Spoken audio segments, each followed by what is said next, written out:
Okay, hitting live, and we should be live. We're live. Hello, everybody. Hello. Sorry we're a little late, but, it's okay. Well, yes. Welcome to the Smoke Signal Podcast. The Smoking Signal Podcast.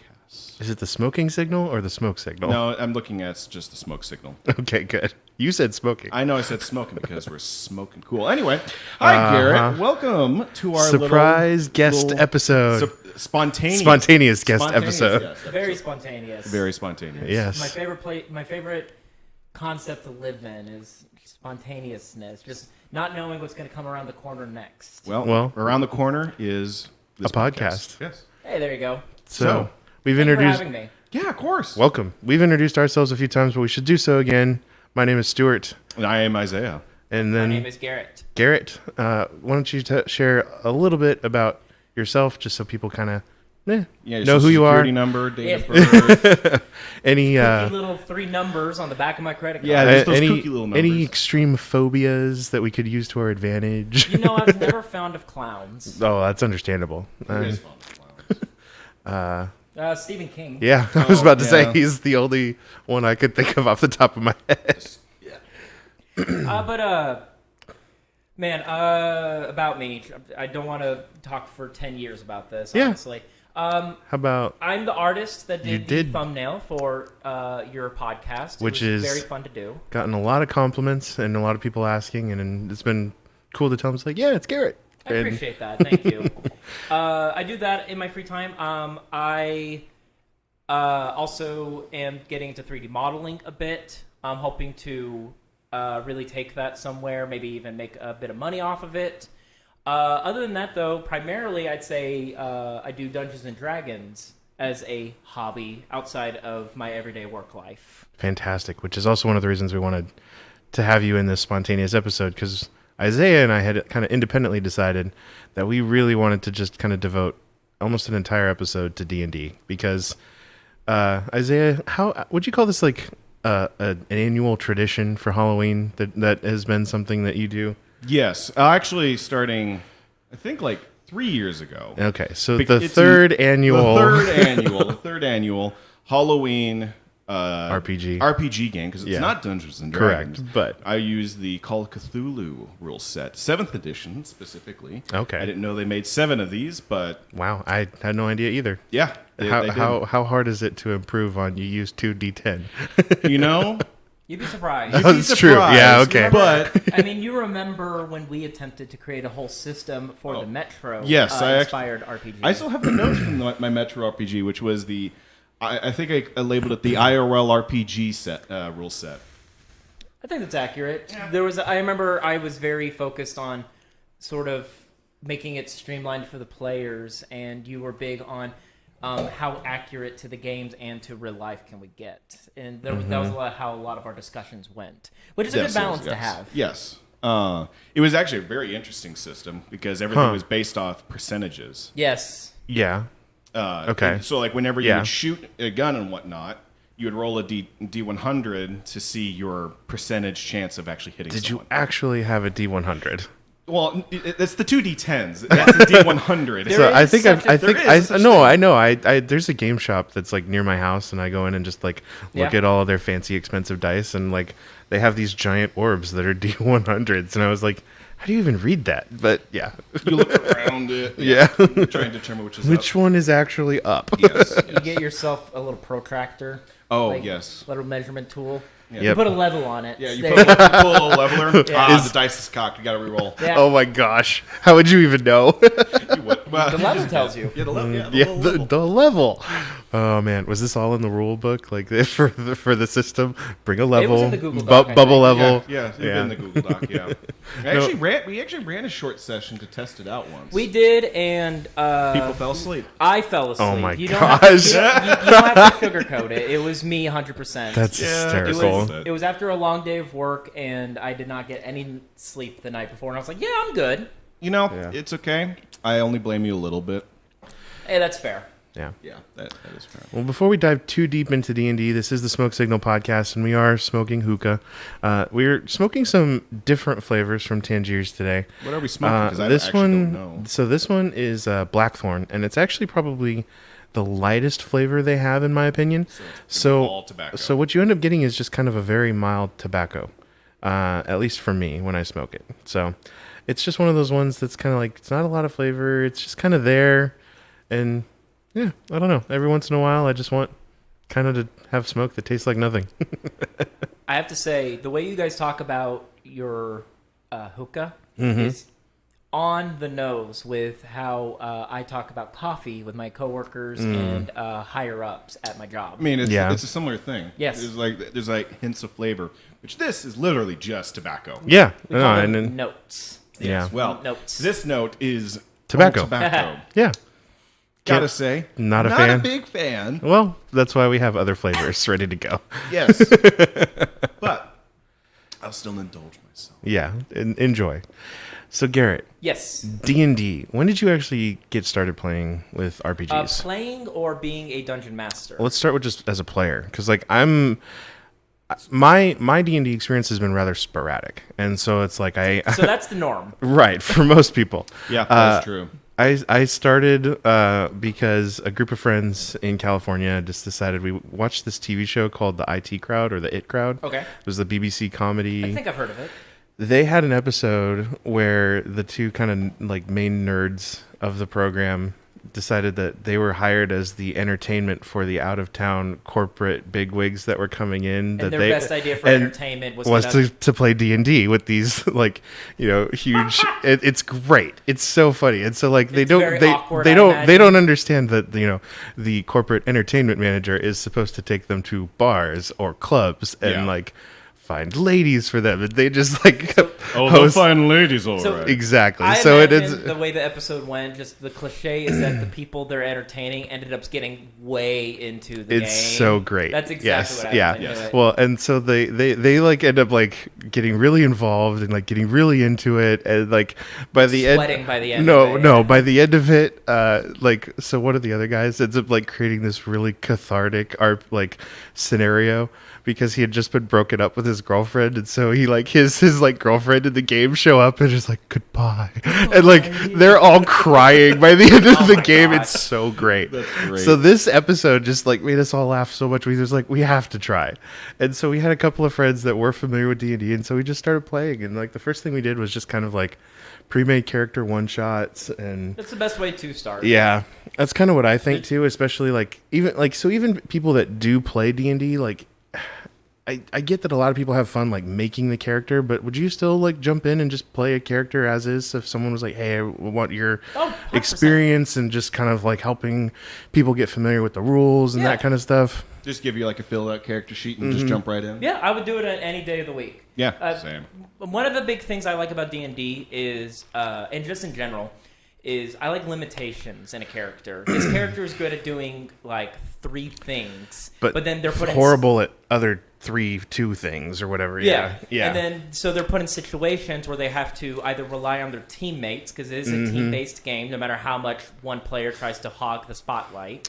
Yeah. Or I have to force to be creative, which is my favorite place to be. But to answer your initial question about where I started, I think I was the first one to bring the idea to our little group of friends back when we lived with your mother, Isaiah. But the way I started is I didn't look at the 5e system. I didn't look at any existing systems. I did the tried and true method that I was recommended at the time to just grab a piece of paper, grab a pencil, And go in. right. And I created a very makeshift, bare bones world based on things that I liked. You could play as like a big turtle-like race. You could play as like Elephant a race, yeah. a fish race that's like similar to the Zora from Legend of Zelda. Like some Asiatic themes in there because I mean like I would play a lot of media that's in that, and I just kind of went with that. We had a good night, and that was kind of where that went. Yeah, Cut I remember to, I don't know, like a couple of years later, I started revisiting the idea and just traditional D&D more. And then it was actually Isaiah here that started a campaign online with some of our other buddies.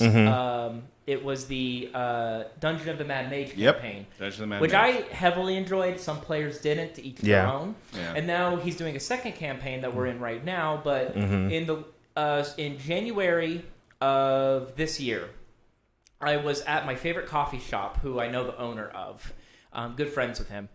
And it's actually how we became good friends, funny enough. Was with D&D? D&D, because Nice. he saw me with my Dungeon Master handbook, which is how to create world, create adventure. Yeah, the DMG. The DMG, yes. And he started a conversation with me saying, am I a DM? And I just said yes. I wanted to say no because You were learning, I was learning, but I was like, you know what? Yes, I am a DM. And he was looking for one because he'd been wanting to play a game. And the current one he was in, he told me about the current campaign he was in. It was a younger guy just fresh out of high school. They spent the first session only learning about the world. So it was 4 hours of the Dungeon Master talking about the world. That student just needs to write a book. Yeah, that's exactly what I said. Yeah.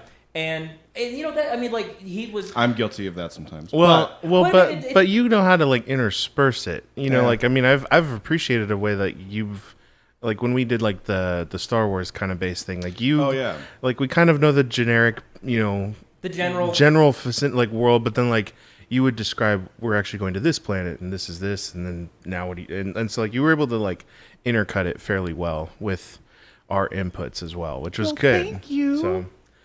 It's my favorite thing about D&D is like you give them the base information and see where they take it. Yes. So, and actually that conversation I mentioned was actually like in October of last year, but we kept talking, and then January of this year is when the game officially started, and I was running, which you're familiar with this. It's from the starter set you got me. Yes. The Dragon of Icespire Peak. And it's funny, last night was the second to last session of that campaign. So the upcoming session is essentially the last one. The penultimate. Exactly, unless I think of something crazy to throw at you. Okay. And it's been Two dragons. What? No. I've already told you how I'm changing the final fight. Oh, yeah, no, I love it. Don't expose it in case you have some players that end up listening. Oh yeah, Yeah. Who knows, right? Yes, I don't want to expose Who knows? anything. Wouldn't you like to know? So that's essentially how I've gotten started. I haven't decided what my next campaign is going to be yet, whether it's an extension of this one or something completely new.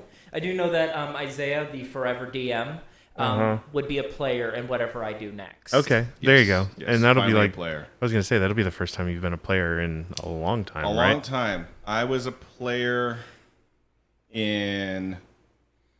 Caden ran a couple of games that I was a player in for a very short stint. But I don't think I was a player in, Token, Thomas's friend. Yes. He ran Tomb of Annihilation. We got did he? Yeah, we got about 4 sessions in before we just kind of stopped. Yeah. You know how that happens sometimes. Just and people that's reschedule for like the next month, and then Just that's the end of never the actually- Oh, no. campaign's dead. My leg is broken. Yeah. And they proceed to break their own leg Yeah. like that old meme. oh gosh. But yeah, unfortunately, that campaign fizzled out, which is a little unfortunate because I had a lot of fun. I played Solomon, the Wandering Wizard, who wasn't a wizard; he was a sorcerer. He just presented his. Yeah, well, whenever he introduces himself, my name is Solomon, the Wandering Wizard, but I'm not a wizard, I'm a sorcerer, and there's a vast difference between the two. You sound very much like you're channeling Ian McKellen. Yeah, it was very much that character. But there were some interesting elements to that character that I thought was fun, and some things were being found out when he went unconscious, and the person killed him. Okay. Some Okay. interesting things that never came to fruition. But anyway. You always were good about that kind of stuff.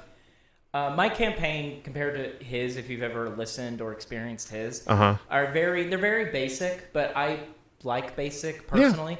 Yeah. My players, which I was I swear to God, I was graced with. They just want to hit things, and it's like, Sure, I, as yeah. DM, want them to hit things, so Yeah. it's kind of a match made in heaven. So it's that balance of, and so like that's so what's really sparked this for me recently was the fact that Isaiah told me about Critical Role.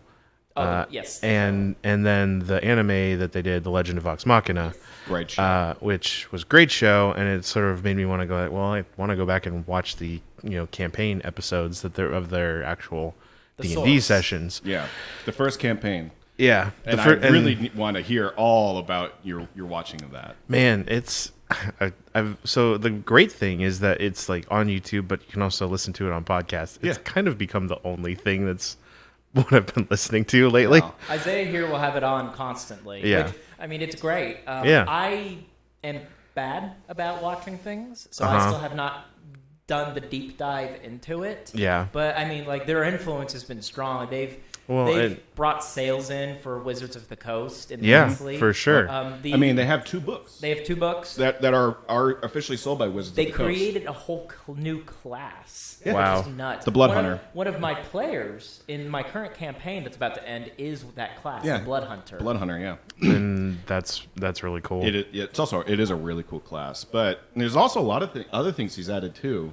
Different subclasses, like there's a Hemocraft wizard. Oh, really? Oh yeah, and there's also there's a lot of cool things that Matt Mercer has brought out, and Critical Role as a whole. It's great. A lot of actually, the more you actually delve into like the D&D community, you'll either find people who hate it, Critical Role because they ruined the D&D world, or people who absolutely love Critical Role. Well, it the comes from what you want out of D&D. Yes, is always the takeaway from that. Yeah, there's always the hipsters that are like, I was into D&D before it was cool. yeah, pretty much. Which, to be fair, D&D is becoming the new cool hip thing. Which is weird because it's like it still kind of has this like air of this is really nerdy, guys. Which I love it though. It's a lot of fun, and so like that's the thing. Like I mean, but again, like everybody also plays fantasy football. That's so it's just a different type of nerd. Yeah, that's true. One involves dice and role play. Yeah, and the other one is on Role play. The whims and of just whatever football games are happening this weekend, and somebody gets hurt. Mm-hmm. Yep. I think I don't know. I only play But fantasy remember, football. it's not enough that they got hurt. It's that the coach made a bad call that they wouldn't have made. Oh, yeah, right. exactly. I'm not into exactly. fantasy football myself, but that's always the conversation I hear. Is like, if I was the coach, I wouldn't have made that call. Well, then why aren't you the coach then? It does bring up the question of like, are you allowed as like an actual NFL coach to have a fantasy football team where you can't actually like, I'm playing this person and I'm playing this person. That would be funny. To me, that's like taking work home. A little, sure. They love what they're doing, but like even like anybody can get exhausted from doing what they love. Too much. They it would actually even be funny. It would actually be funny if it was like just the owners like all played a fantasy football like league, but they all had to just pick their own team. Yeah, that would be funny. How would that work? I mean, I have no idea, but it's still it's a funny idea. It's definitely a skit you could do. Mm-hmm. Take notes, SNL. Yes, take notes. Jerry Jones just picking all of the Dallas Cowboys. I know it's not D&D related, but did you see that there's an animator and a comedian on YouTube? I forgot their name. I could try and find it. And they do these they're animations, but it's rotoscoped, which like they literally act out the scene and then just draw on top of it. Oh, interesting. And they did a bit with the Charmin Ultra toilet paper bears. Oh, okay. About the eldest son wanting to go to college instead of being a butt wiper, and the dad not being happy with it. Oh, and no. His comedy style is that it's very slow, calm, and drawn out, so it feels like a real awkward conversation. That's funny. SNL almost beat for beat did the exact same bit. Oh, Dude, man. SNL's not been great. No, but so it's funny you mention that. The entire skit, which I watched, they are actively yelling at each other, like, and it feels so forced. So it's less of the slow comedy Exactly. Like, awkwardness it and doesn't more feel real anymore. It feels like it's like they're trying to force a laughter out of people. Well, that does sound about right for modern SNL. So this is just something that I think I don't know. I mean, the more that I've watched SNL, like, and again, very little to be honest, but there was definitely a shift where like the writers of SNL started kind of publicly saying that we're just gonna get high and see what we come up with. Okay, the Seth Rogen method. And so like there was like so there was kind of like that started to happen, and you can kind of start to see like you're not coming up with really good stuff anymore. Like, I mean, yeah, you know, For me, it's like it's the Dane Cook effect. It's like the louder you are, the funnier you are. And Yeah. it's like that's not really the. Like, you can go back to old SNL, like Even Norm old MacDonald. Yeah. Oh, Dude never raised his Oh, voice once, but he's dude. the funniest man to have lived on this planet. I Dude. swear. Yeah. I can't remember what it was. He has a joke that is literally like he kind of perfected it, especially with Weekend Update.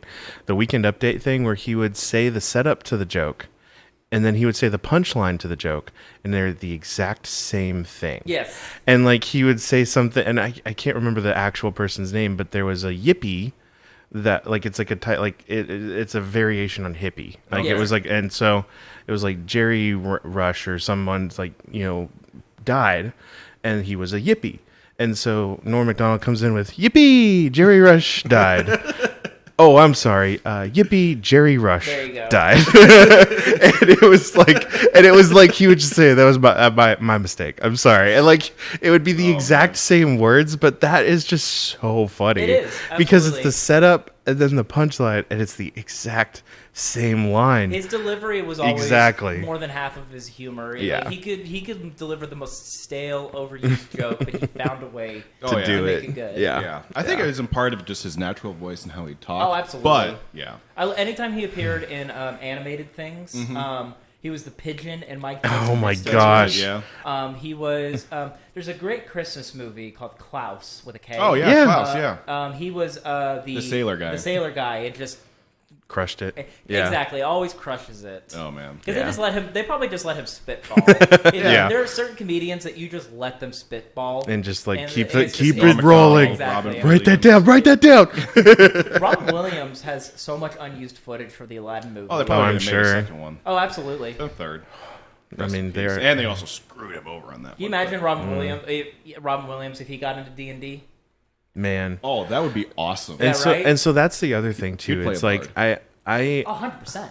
I I play like bards. That's true. the thing that I've liked about watching Critical Role, and again, I'm sure like you said you haven't watched much of it, but the thing that I like about it is they actually do bring a little bit more of the role playing element to their characters, and like because they're all voice actors, and they're all seasoned voice and actors. so it's the idea of being able to like encourage that kind of creativity and just willing to go with it. And like it's really funny because Matt's their main GM, and how he'll just like commit hard to just some of the weirdest voices. Exactly. And it's like there's only like there's 2 times now that he's gone to Percival's black powder dealer. Oh, yeah. And Victor. Yeah, Victor the black powder Victor the dealer. black powder. And like everything. Black powder. You need some black powder. And it's just powder? and Which I borrowed for the Hallister voice. yes. Oh, that's where it came Yeah. That's where it came from. I It's like told you I was that- like I had to dig into that. But like I you told could you the Hallister has popped up in my campaign. I love that. I love that. Hallister's a fun character. That's Just so a funny. omnipotent, using that word again, an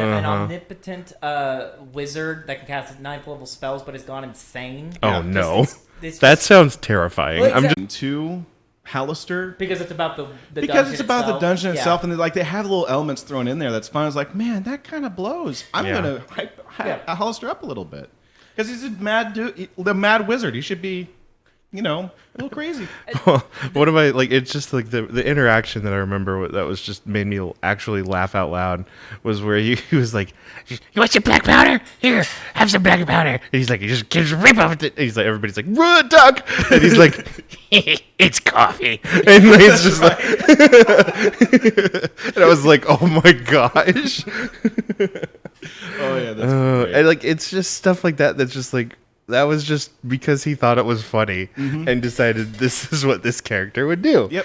And yeah, that's the kind of thing. Like he definitely brings like that real like role playing the character voice to the GM role, which I think is really cool. And like I personally really try and embody that whenever Yeah. I'm GMing is Yeah. just lean into those roles. Is there any?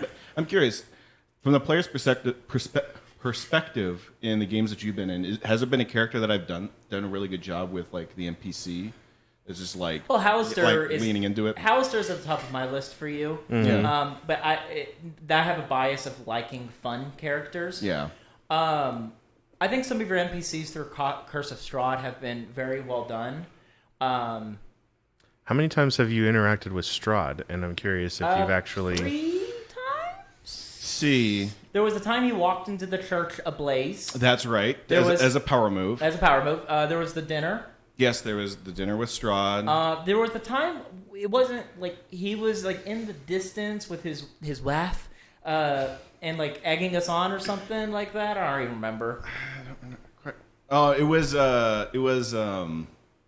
he. One of his like 10 wives. No, it was in. killed? Well, yes, he killed one of them.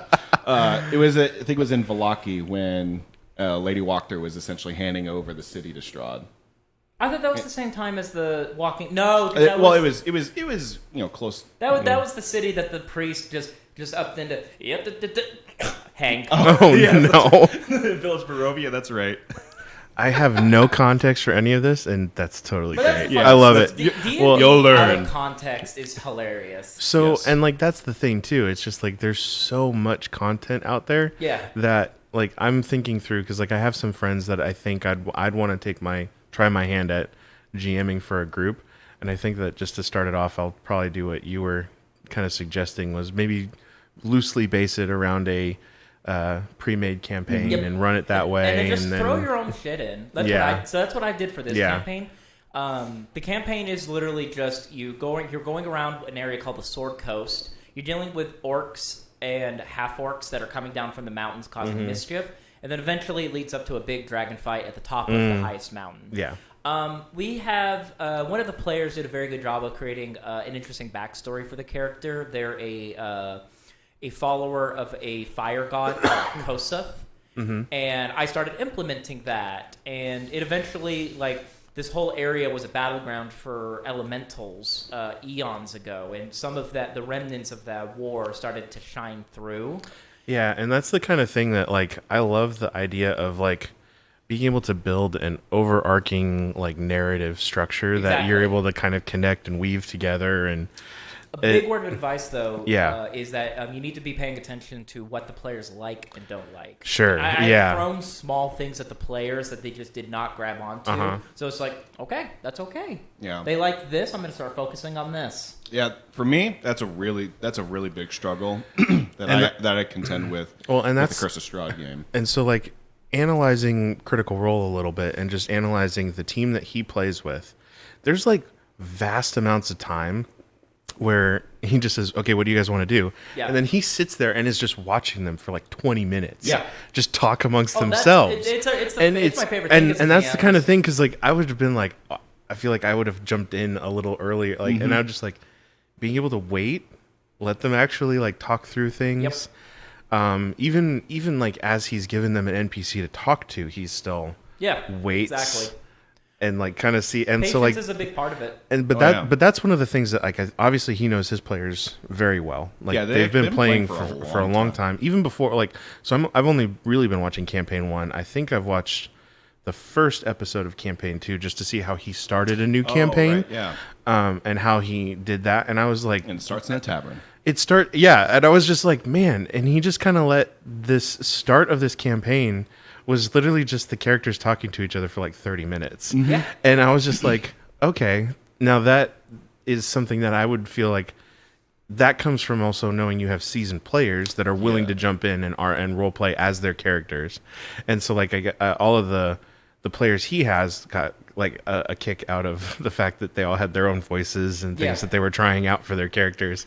And like every time like the first person would speak and then they would be like, oh yes, I'm sticking with this for the whole campaign. You know, like Sam Riegel was not. Yeah. The other thing that I think me and my current group mesh well in is that we're all very not good with voices. I do my best. Like I do my best to do a dwarven accent, and it falls through. They're interacting with a fire giant, and it's like it's the best I could do is good job. That's the best I can really do for that. Yeah, I think I mentioned to you, don't be intimidated or try to think you have to emulate like me or even Matt with doing voices and whatnot. Yeah, and I don't, because the players like they don't do their own voices very much. Yeah. And that's what I mean. Like for me, that goes back to like you're not necessarily your character; you're narrating your character. Yeah. And so like that's the thing that I think is a little bit maybe different about how Critical Role plays is that they actually do voice and vocalize as their characters a lot. Yes. But that doesn't necessarily like I think so taking like Vax, who's Liam O'Brien is playing, he's usually just kind of voicing him as himself, but with a little bit of an accent on it, and just a tiny accent to it, and then it's like other times where he has to jump in. No, this is Liam speaking. I'm asking a question. Like like he has to come out of game and actually ask. It's certainly a lot easier if you play a character that's kind of close to you. Right, for sure. That's usually a good first character. The reason I play bards a lot, if I can, is just because like I like being rhythmic, sing-songy, maybe. I like that. Like, me as a person, Jovial. I like being jovial. I like cracking jokes. I like talking to people. So in Isaiah's current campaign, I kind of want to challenge myself. I'm playing a very uncharismatic character, one that does not talk unless it is necessary. But still a bard. It's not a bard. Oh, okay. It's I was about to be like an it is a uncharismatic paladin. bard that's just like, whatever, man. No, it is a paladin with an unfortunate past. Oh, To give okay. kind Yeah. of a Yeah, general yeah. idea. And it's just like every time like I want the character to talk, it's like I have to stop for a moment and go, oh, man, how would he say this? Yeah, I Because gotcha. it's definitely a struggle. Because well, you're playing a character that's against your personality, like it's against Exactly. your type, which that's a fun challenge. But I mean, like that's kind of also the fun thing about stretching and playing D&D to begin absolutely, with. It's also a good teacher's tool to for being a GM as well, because not all NPCs that the players are going to run Sure. into are jovial, nice people. Some are jerks and don't want anything to do with them. The Like that shop owner in Barovia that you guys did some serious damage to. I forgot what we did. I'm pretty sure you guys didn't kill him, but you made him wish he was dead. Oh gosh, Which shop owner is this? It was the in You guys are the sounding- village Barovia. He upsold all the prices because he knew people who come into Barovia end up dying anyways. Yeah, that's right. He's He like, sent he's you on like, a fetch quest. He's like, resources are low, so I'm going to jack up prices. Yeah, exactly. What did we do to him? You guys intimidated him. He brought out his I think it was like the classic giant but Down syndrome buff cousin. Oh, jeez. To counter intimidate, and then had I think he had Irina come in and show him what's for. But I feel like you guys did some nastier things I to him. don't Like, remember that at all. That's That's crazy. funny. well, to be fair, You guys that are was, like, sounding more and more like murder hobos. to be fair, that was like session 6. We're on session 50 now. Wow. Has it been 50 sessions? Yes, Wow, it's that's been. crazy. We're almost hitting session 60. That's fantastic. Yeah. So that's another question too. It's like, how long would you say? So, I guess like the idea of a campaign. Yes. A campaign, in my mind, and this is just me kind of asking if this is like the right definition of it. So a campaign would basically be taking a series of characters, a party from level 1 or some starting class, Yes. all the way to like 30. Well, so the Or max more, level is 20. 20, whatever it is. So it Yes, doesn't max have, level it 20. doesn't have to be until level 20. No, it doesn't like campaign 2. Matt ended the campaign when they reached level 16. Actually. Okay, that's yeah, and so that's what I don't know. I can I'm already around like episode 62. Oh yeah, you got a ways. So there's 140. already like 100. There's 115 actual campaign episodes, Oh, and yeah. then there's the one shots and things that are Yeah, kind of Search all for around that same Grog, time. The So wedding. Yeah. Esmeralda did that. Yeah, actually, did Esmeralda do that? I don't remember. Yeah. that was so long ago. So those are the, and so like that's the thing that's like really interesting is, and so like so the campaign being, it's like you're still playing with the same characters for Until they die. until they die or whatever happens kind of happens. And then the other thing that I've seen though, it's like maybe there's arcs is another way to That's a good way to think about it. narrative arcs. Yeah. So like again, like taking what I know of Critical Role, I haven't actually watched much of the beginning. I'm familiar with, I guess, what I would call the Briarwood Whitestone arc because of that's what took place in the animated show. Animated show, yeah. So I kind of picked up after that, right when the Chroma Conclave comes in And then destroys and Amon. destroys Amon, and just have been watching those since then and kind of watching how those have unfolded. And so it's still kind of in the Chroma Conclave. It's actually harder to say than I thought it is a was. little difficult to say. Chroma Conclave, yeah.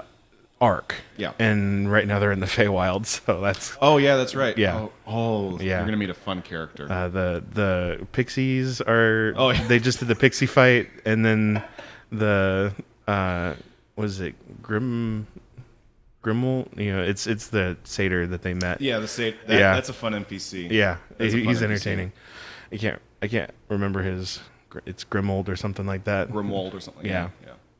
To get back to your question, you have the right mentality about it. It's that you think of it in arcs. So this campaign I'm running right now it has been about 8 to 9 months in the or maybe 10 now actually in the Yeah, process. because you started in January. We so started in it'd be January.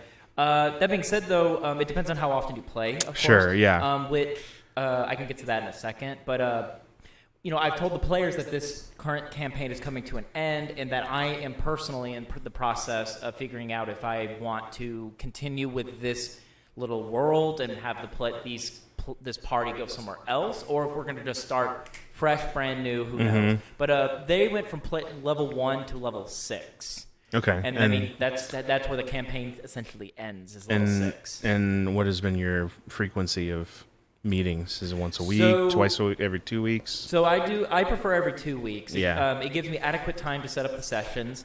And one of the big things about like if you have players like you're having trouble like getting people to come on certain days, one of the most common reasons that like they don't want to mention is that they're just a little burnt out after sessions. Yeah, sure. Yeah. Yeah. So I always found that doing it twice or once every 2 weeks, it gives Yeah. people adequate time to wind down and then get hyped again for the next session. Yeah.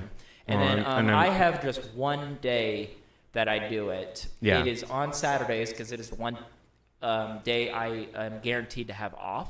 Sure.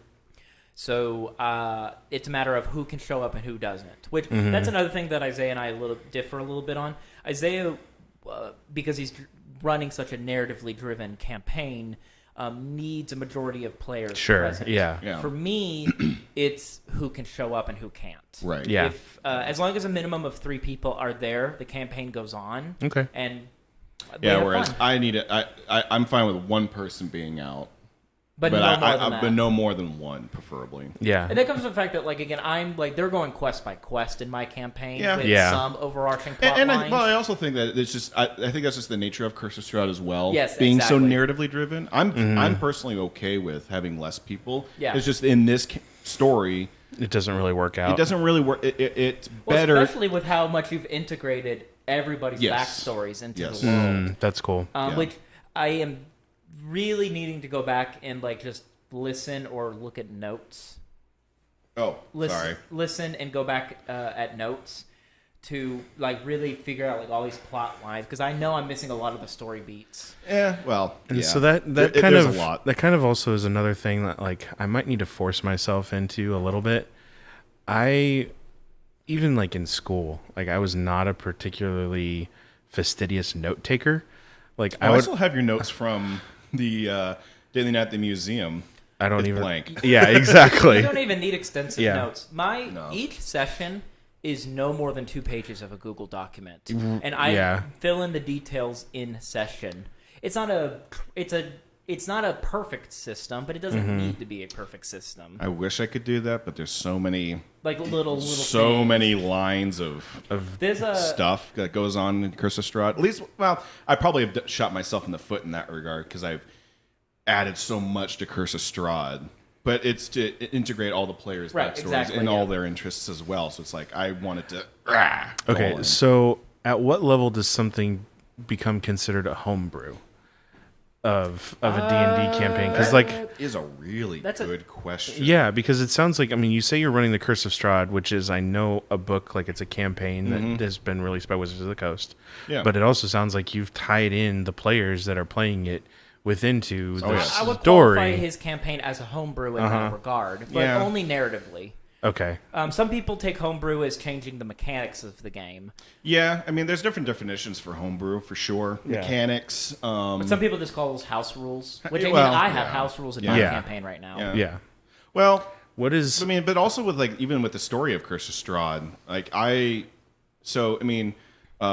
Arulo, not in the campaign book at all. I imagine Esmeralda isn't. No, Esmeralda is. Oh, is she? Yeah, Wow, Esmeralda is. Van Richten is. I know Irina is. Irina, yes. Irina is very much a part of that. Strahd, obviously. yeah. Strahd's nowhere near... like, yeah. Village Barovia, Kresk, and Vallaki are the only 3 cities in Barovia, and I added Harwood Stronghold. You did? Wow. Yeah, that all was me, along with the mines and whatnot. Did you add the I forgot his name, but the old warrior that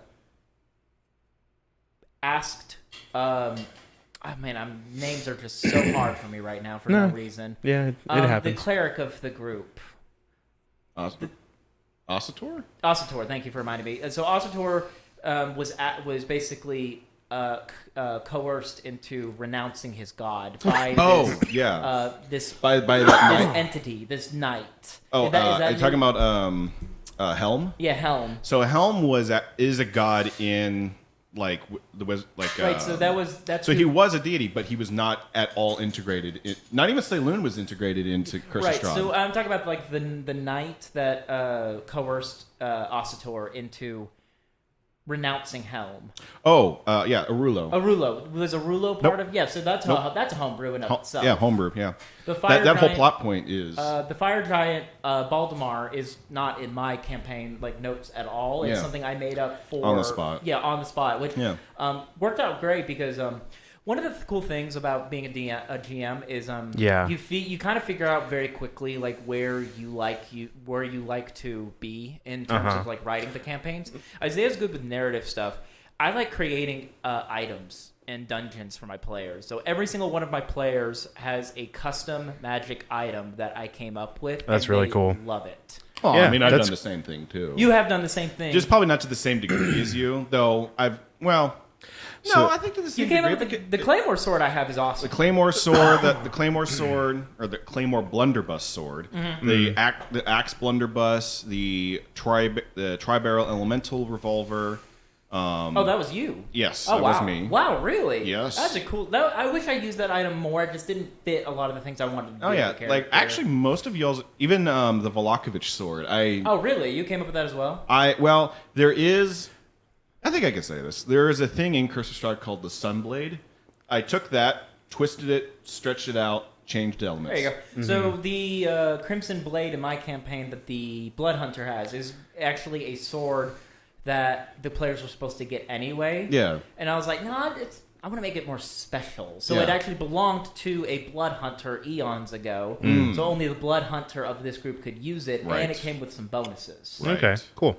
Only attunable by certain classes. The big thing for me with magic items is what can the player do? It's not about the lore; it's about what can they do. With it. So the Blood Hunter loves the lore behind the weapon, but what he loves more is that because it belonged to a Dragonborn Blood Hunter, he's now allowed to use some Dragonborn ability. A Dragonborn ability, Breath Attack, even though he's a half orc. Right. That's really cool, isn't it? And that's great. That's cool.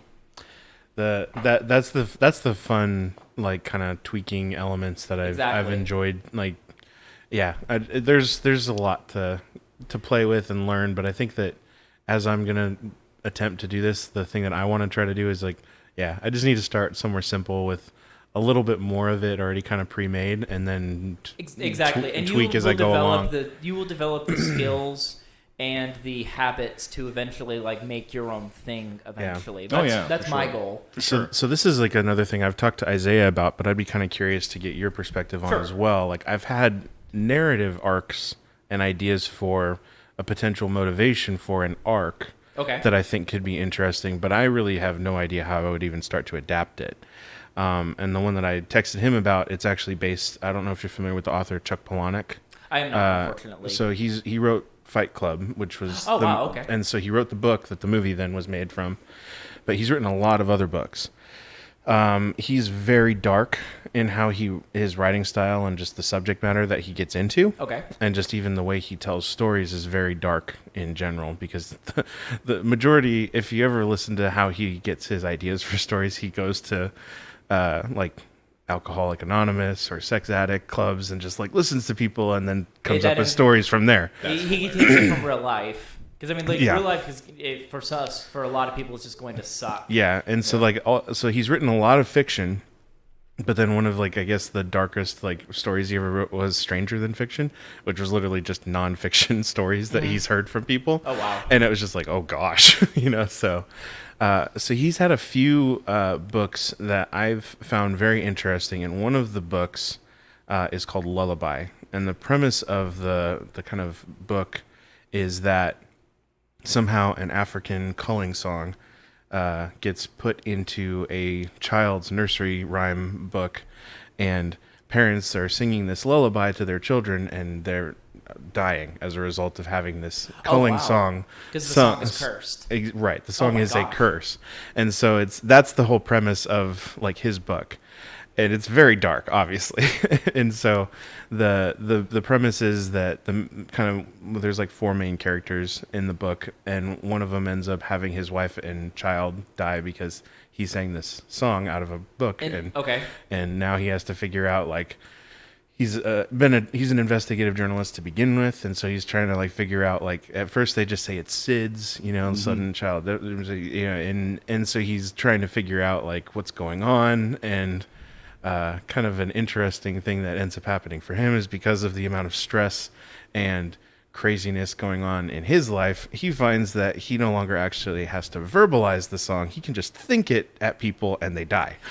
Nice. and so it's kind of like And you want to adapt this concept to...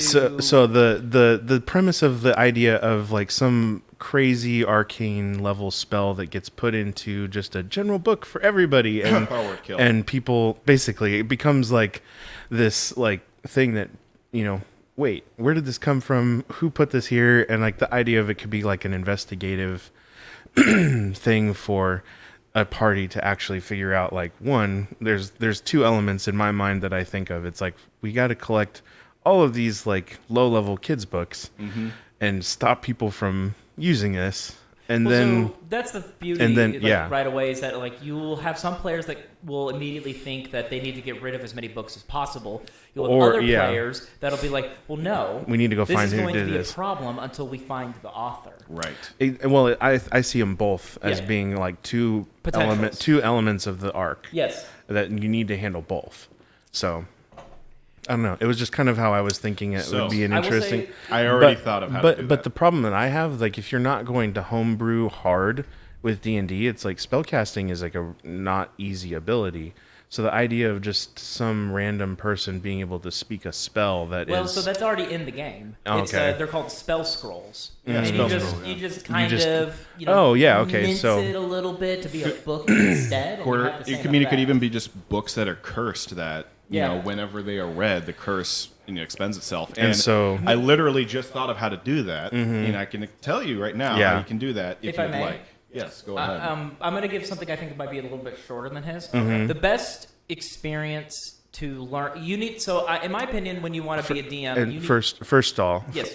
I don't necessarily think that this would be like a good campaign for brand new players right out of the gate, because it seemed the right kind of players. Like, but again, like I'm playing with people I've never played with before. It's going to be kind of like what you're telling me is that you want to. I still think that'd be fun. I don't care. More experience as a GM before you jump into this concept. Right. So I will say that one of the best things I think a GM can do is be a player before they're a GM. Yeah. You learn to think like a player. Yeah, If you know how a player thinks, it gives you a lot of great guidance to how you need your story beats or quests to go as a GM. That is very true. So I started off as a GM and not really a player, and that's why the Star Wars games that we did were not that great. They were fine. I had fun with the Star Wars games, but maybe it was different. Different Star Wars. I think you have come a long way from that. Thank you. But I don't think they were inherently bad. It's just I think you were right. I wanted to tell a story, and the players were more secondary to that. And that's the biggest thing okay. is that, so you didn't start with 4 hours of narrative explaining your world. No, it was much more railroad. And very, very linear. He would write scripts for the NPCs. I mean, I still write scripts for the NPCs, but okay. Well, no, but you write like they're not like scripts. They're more so like dialogue options in a Mass Effect game. Yes, the dialogue option. Because I've been doing what you mentioned. I kind of figured that out on my own. Is I've been thinking about So whenever the players interact with this NPC, what would I do in the player's position and ask him, and what information can I give that would, would help guide him along and would be in character for this NPC I have in mind. Yep, like Gracchus the Hutt. And that comes from experience. So that's my short answer, is that try to be a player if you can, and that'll help give you a lot of the general idea of what you need to focus on as a GM.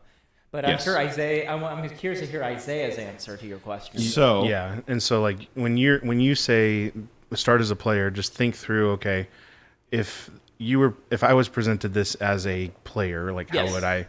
How would you respond? Yeah, and so like I kind of told you where my head would go originally. It's like, okay, this seems to be the problem. Yeah, we have two things we need to figure out. Players may go this route or this route with it. Yeah, and don't underestimate the player's ability to go completely off. Underestimate direction. Nope, don't care. So like, let's say I Yeah. was running your campaign. I might completely forget to even put a library in the city in my notes, and the players may like get really dead set on the fact that they're like, we need to go to the library. Right. Yeah. So I would immediately invent a library in the moment, and so because I think that like there's a way to it's like a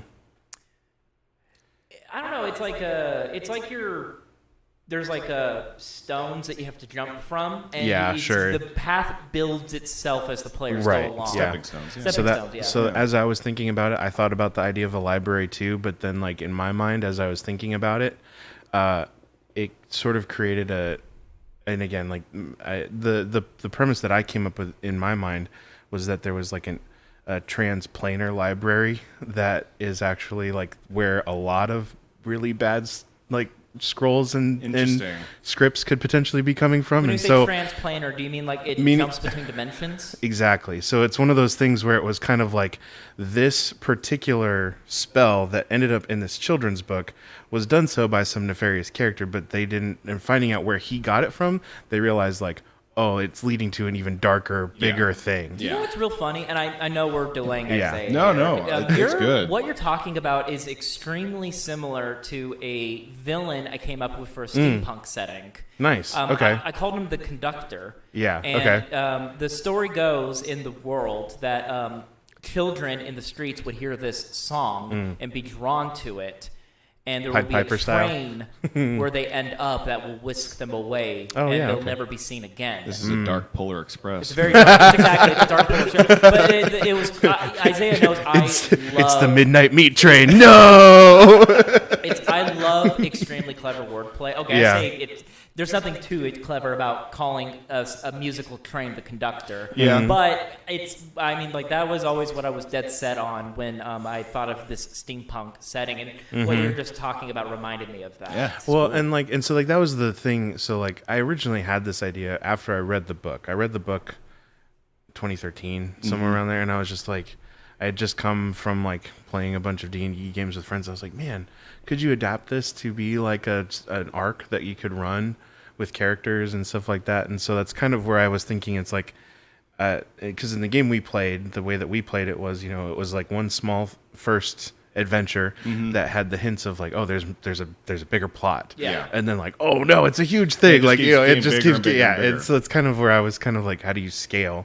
And so that was kind of the first idea, was like, it starts off with just, we got to get rid of all the books and try to fix what we can, and then it gets worse and worse. And actually, when I was originally playing it, I did scale it back to the effect of what it was. Yeah, was that it was just this cursed sleep that no one would wake from, instead of actually killing him. Right. So I was that's like, a little bit. That's you just changing the themes. Honestly. Yeah. Well, I was gonna say that that is one thing I love about D&D is it's clear out the goblins from this hole, and then one thing leads to another. You must kill God.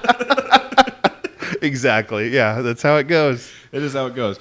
I was gonna say how to do that, and I could tell you right now. Or if you think your players are going to be listening, it might be an interesting plot point. I don't think many of the people I'd be playing with actually know we have this podcast. Okay, so, sure. I mean, if they find if they find it, nuggets to you. Yeah, nuggets to you. I told you about Waterdeep Dragon Heist as a good starter. I mentioned it to Garrett, and he chose different. Ice Spire. Icespire Peak. No, I like the Ice-Spire. it's fun. Waterdeep Dragon Heist. You will probably need to write that down for me. Yeah, I might forget. I will. Anyway, the reason why I like Dragon Heist so much is because there's literally 4 arcs that players can go on, and they're completely different. Okay. Completely different villains. Choose your own adventure Pretty style. much. When I ran it, I literally had literally just had one of the players roll me a d4, and that chose nice. Okay. what arc they were going to go on. But, okay, so And that can even be scaled down. The start of the Dragon of Icepire Peak campaign, whenever players will immediately start by talking to NPCs, and there's a table in the book where you roll what the NPC talks about, and they could be talking about the dragon itself. They could talk about the orcs coming down from the mountains and causing trouble at this farm. you're talking about Ice Spire, not Icepire. Yeah, okay. So, and that kind of gives players an idea of like, okay, do we want to go deal with the orcs? Do we want to go investigate this area where the dragon attacked? And it gives them a choice. Yeah. So what I was going to say is my players rolled, I think, like a 1. So that was the Castle Lantern arc, which was, I think that it's specifically called Hell of a Winter because it's a clever wordplay. Yes. It's around demons and devils. And Oh, I like that. The Castle Lanterns made a deal with Asmodeus to essentially obtain wealth, and they now owe Asmodeus a whole lot of money. So they are trying to find the Horde of Dragons, which is the Dragon Heist portion of it. Anyway. To have enough money to pay off the debt? Yes, to pay off the debt. Okay. But they also, but one way to also to pay off the debt was a lot of blood and a lot of death. Ooh. So the Castle Lantern family has a new book company that are sending books for children.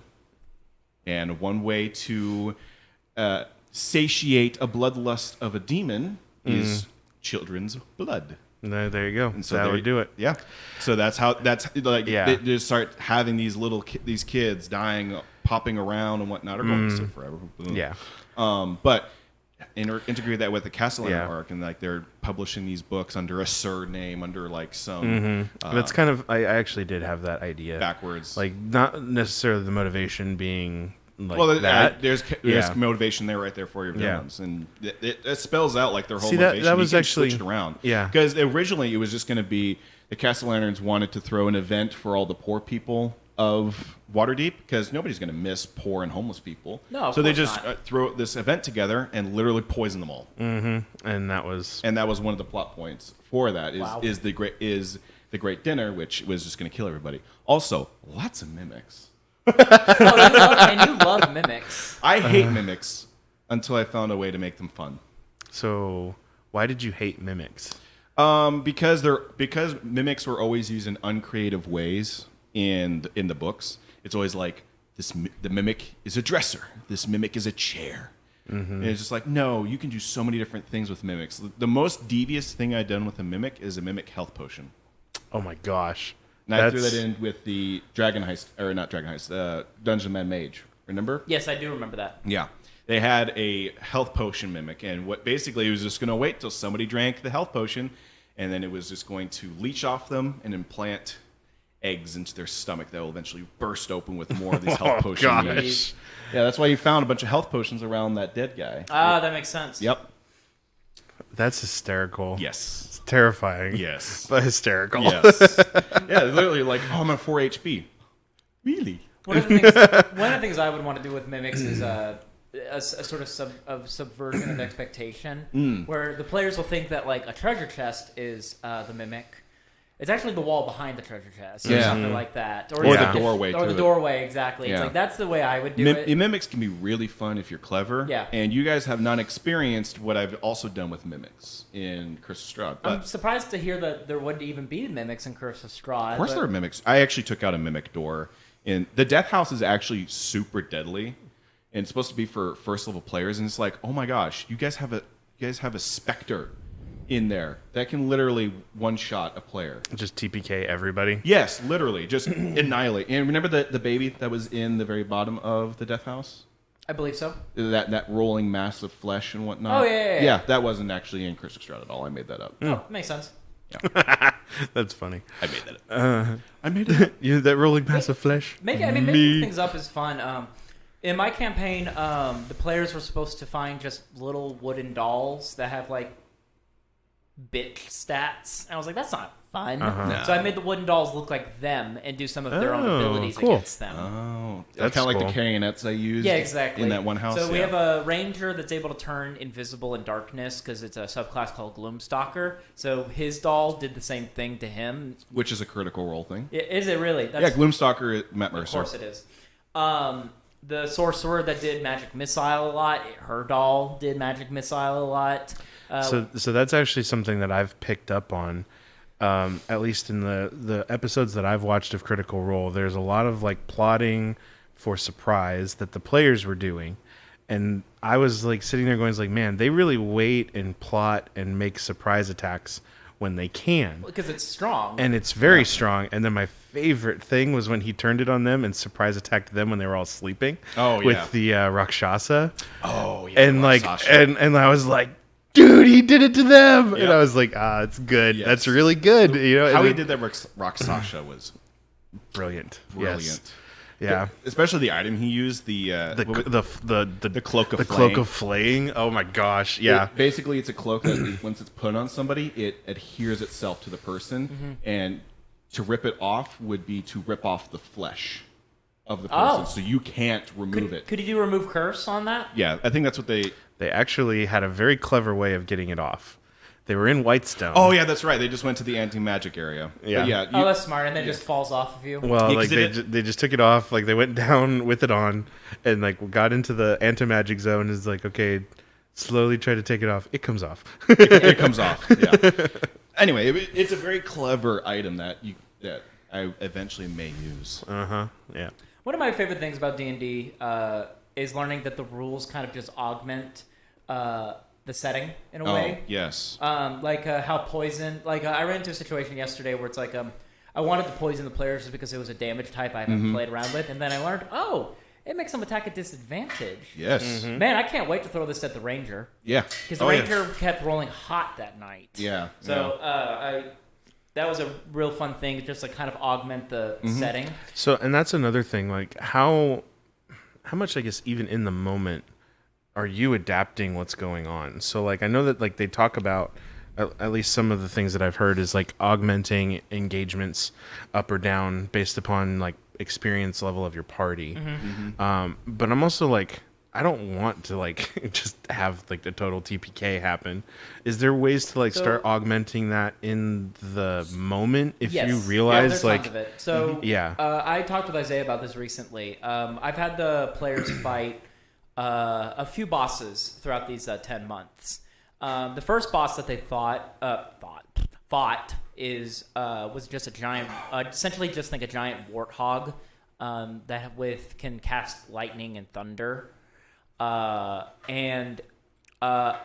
let me tell you, they would have killed it in 2 rounds because they were a lot stronger than I took them granted for. So, I mean, the beauty of the whole like GM screen is they don't know jack about what you're planning. So I just doubled its health, and they were none the wiser. I gave You do it like 50 points of damage. You're like, this has 80 health. It has 160 yeah. points in it. Yeah. 160. Add a zero. They did a really cool thing that would have made the boss like useless for a round. I'm just gonna throw a legendary resistance in there. Yeah. I've 100%. Exactly. It's like because the whole point is Like, that you want a You want it to be a challenge, but you also want it to not be that much of a challenge. You exactly, and like Yeah. the running gag is that GMs want to kill their party. It's like, no, we don't want to kill the party. We just want them to. It's not that I want to kill Lois. It's that I don't want her to be living anymore. There you go. You just want them to always be on their toes. Be on their toes, expect the unexpected, and always be like throttling that line of. Oh, we're gonna die. Oh, we're We're gonna die. gonna We're gonna die. Cast counterspell, cast counterspell, that sort of thing. Yeah, That was like, do I cast counterspell now, or do I wait for a higher level spell to be casted? Well, and that was one of the things that was the funniest thing about the Pixie fight to me that they just did. Just did like 5 years ago, but like for me, it just happened yesterday. Yeah, they had been doing counterspell. That was kind of like Oh my gosh. Sam's like his like go-to thing, and then the funniest thing was like that was like the Pixies' go-to thing, and so they're getting ready to cast their spells as like counterspelled, and they're like, no.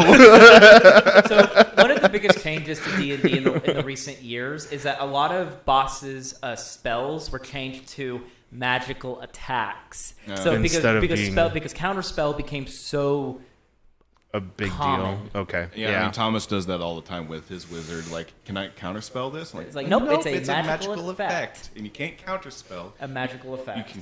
You can dispel magic, but he doesn't know that. He doesn't know dispel magic? No, as in he doesn't know he can use dispel magic like that. Oh, like as a reaction? No, you can't use it as a reaction, but on your turn, just cast dispel magic, and hopefully it's of the same level that you cast it at. You know, one of the things that I try to help players with is the action economy stuff. Sure. When players are real scared to use certain things because they don't want to waste their action, I try to give them a favorable situation. Yeah, for to it. like if you're gonna like, and that's the other part. It's like, as the GM, I think a lot of it is combining, you know, the opportunity, but also the coach as well. Yeah. Like you kind of have to be a little bit of both. You are essentially also like the encyclopedia of rules for the players. Yeah. Well, you also have the final say, so yeah. And you have the final, and sometimes like you just flub the rules for the player's sake. There's a ring of jumping in my campaign that the ranger has, and it specifically states that it is only for distance. And the player was like, didn't like that, and I was like, I don't like that either. It allows you to jump triply or high. Why not? What's the worst that could happen from that? I do that all. And I do that you know too. what? It ended up almost getting him killed, so it was fun. Well, that's why I have.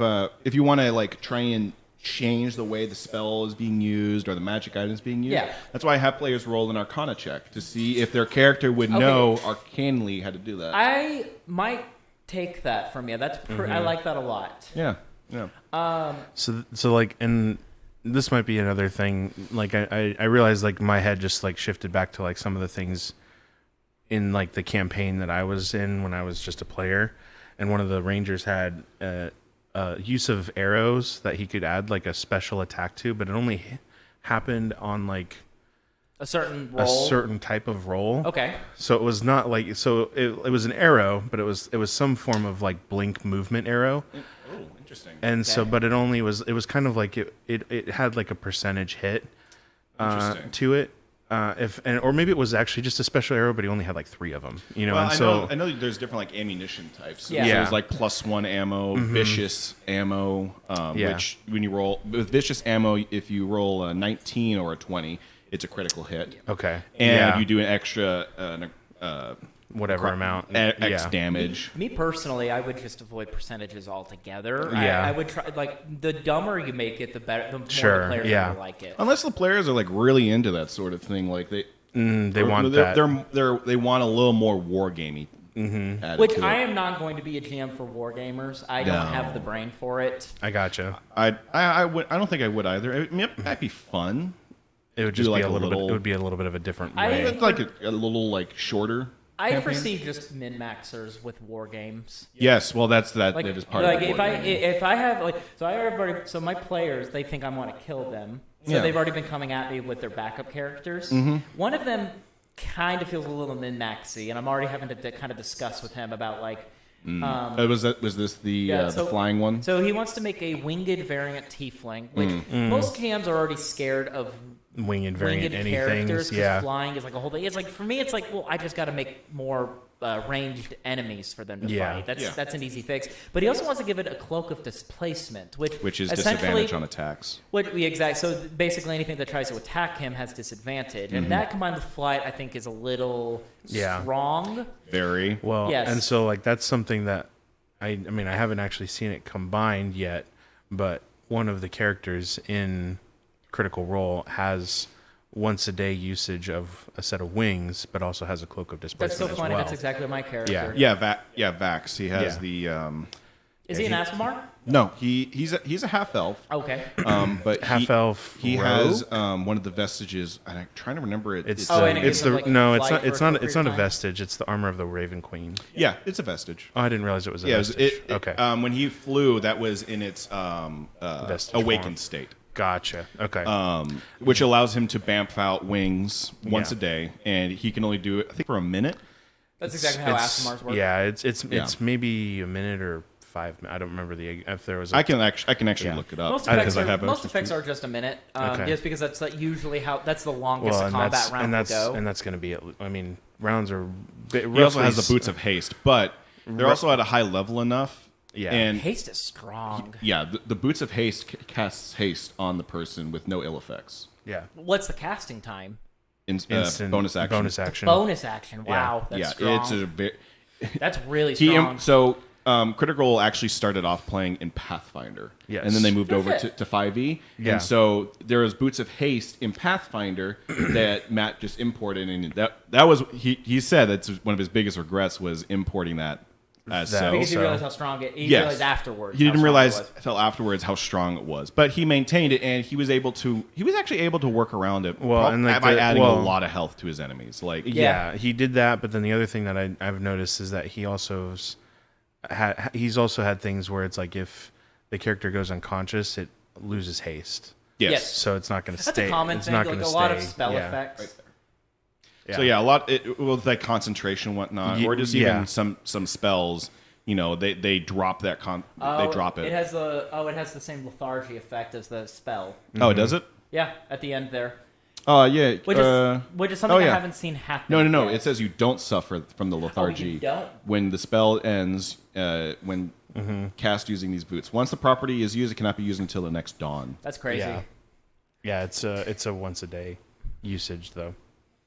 Yes. I'm very happy that my players are not min-maxers. Yeah. Right now, at least. That is good. So just for my own edification, what do you mean by min-max? Like someone who's just it's a focusing player that on one capacity?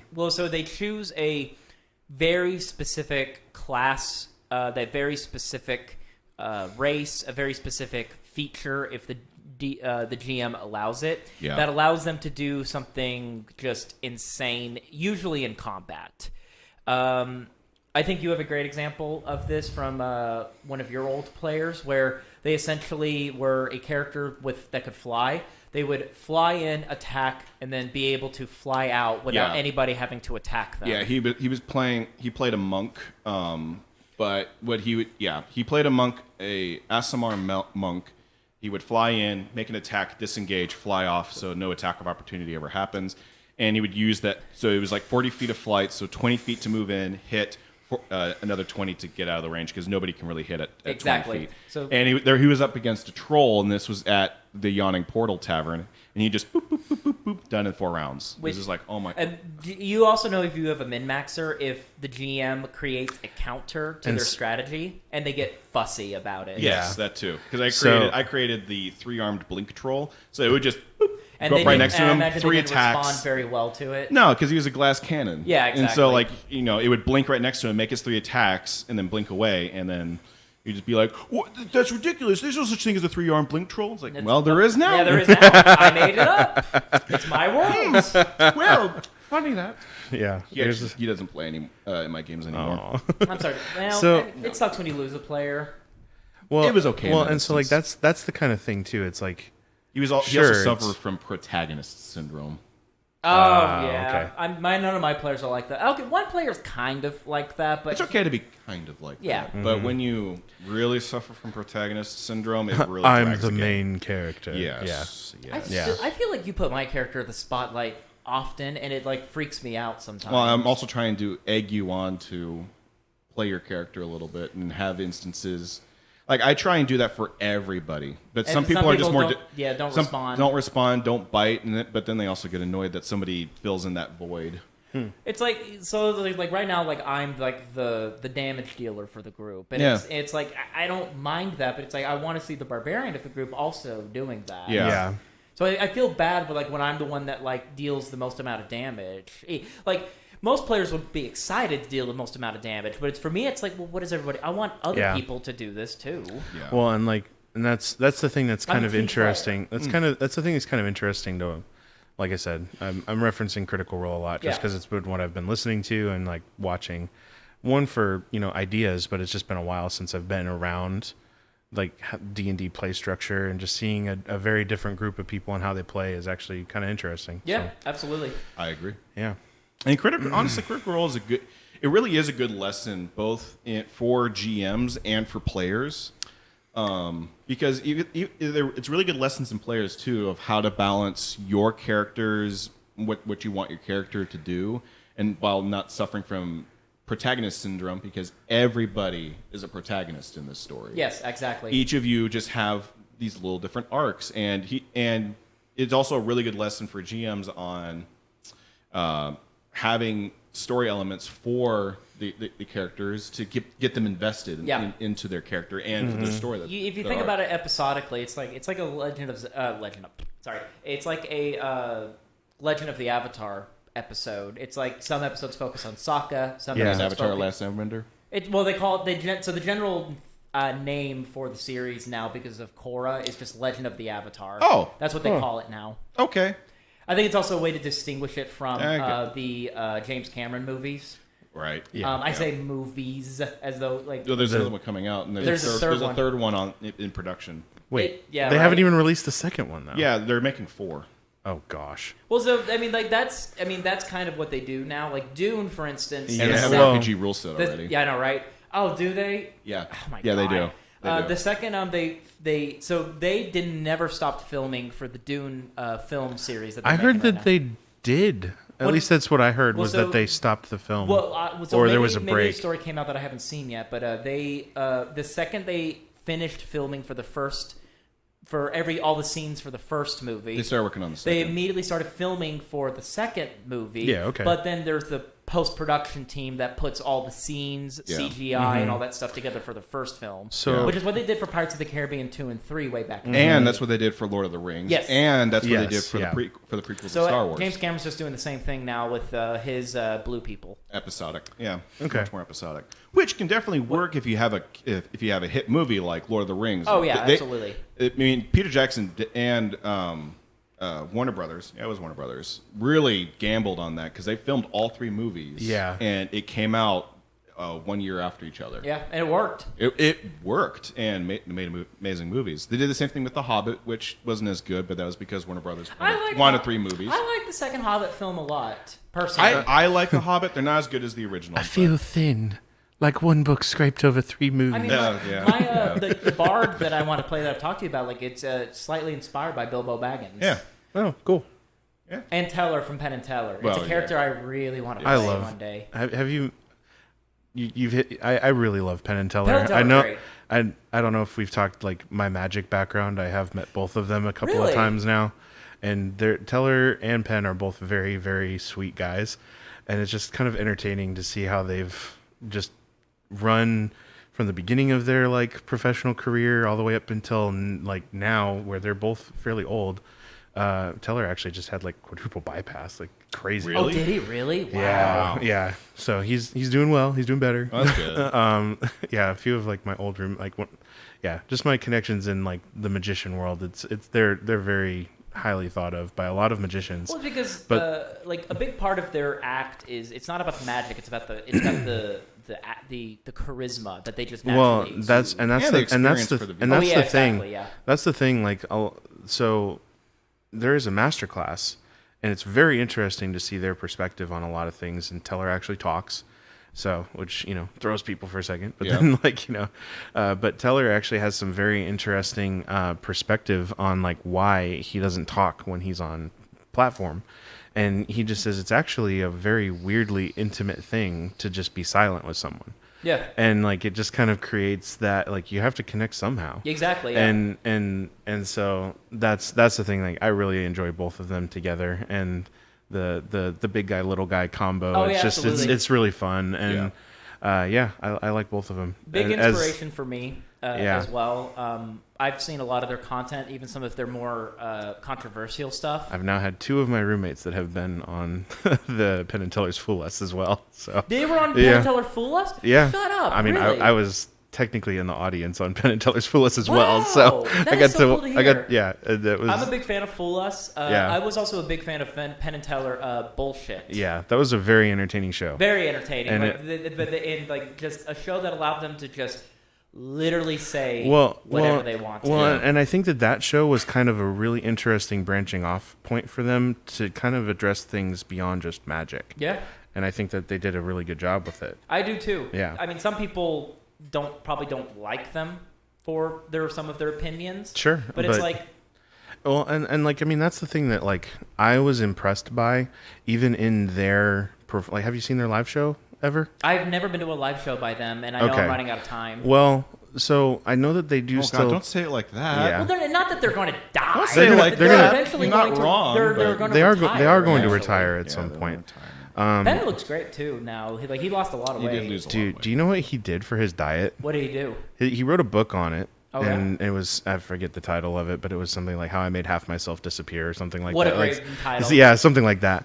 The dude is just all sorts of willpower. Like Yeah. I mean, as a fat guy, like I have massive respect for what he committed to. So his diet program, and I think he even says, I wouldn't necessarily recommend it. But what I did was for like 4 months, I just ate boiled potato. And that's all I ate was boiled potato. Wow. No salt, no nothing, just boiled potato.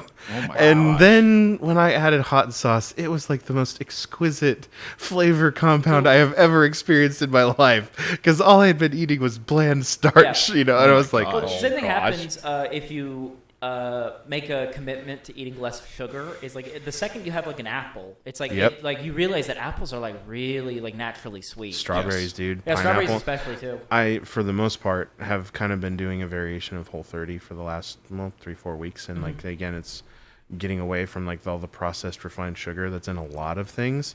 And man, just even like a bite of an apple or pineapple, I'm like, whoa, grapes are little just sugar bombs, Sugar bomb. I already talked with you about this. I made a commitment to lose just 10 pounds, not Yeah. a lot, and then I was going to build it back up in bulk, hopefully. Right. So I'm at the weight range that I want to be at now, and I just did that from eating less fat. It's like Yeah. I didn't change much other than I just cut out fat, and I maybe cut out like 500 calories a day. Yeah. And that was enough for a slow sort of breakdown. Yeah. And now I'm going to try and see if I can build that back up. Knowing me, that's going to probably take another year. Well, yeah, but Do hopefully you do like within a your regular? apartment with good- Do you do like a regular gym routine as So well? I don't or- have a gym membership. The gym at this apartment Sucks. it sucks. Just Okay. he said it the way that I was going to try and sugarcoat it.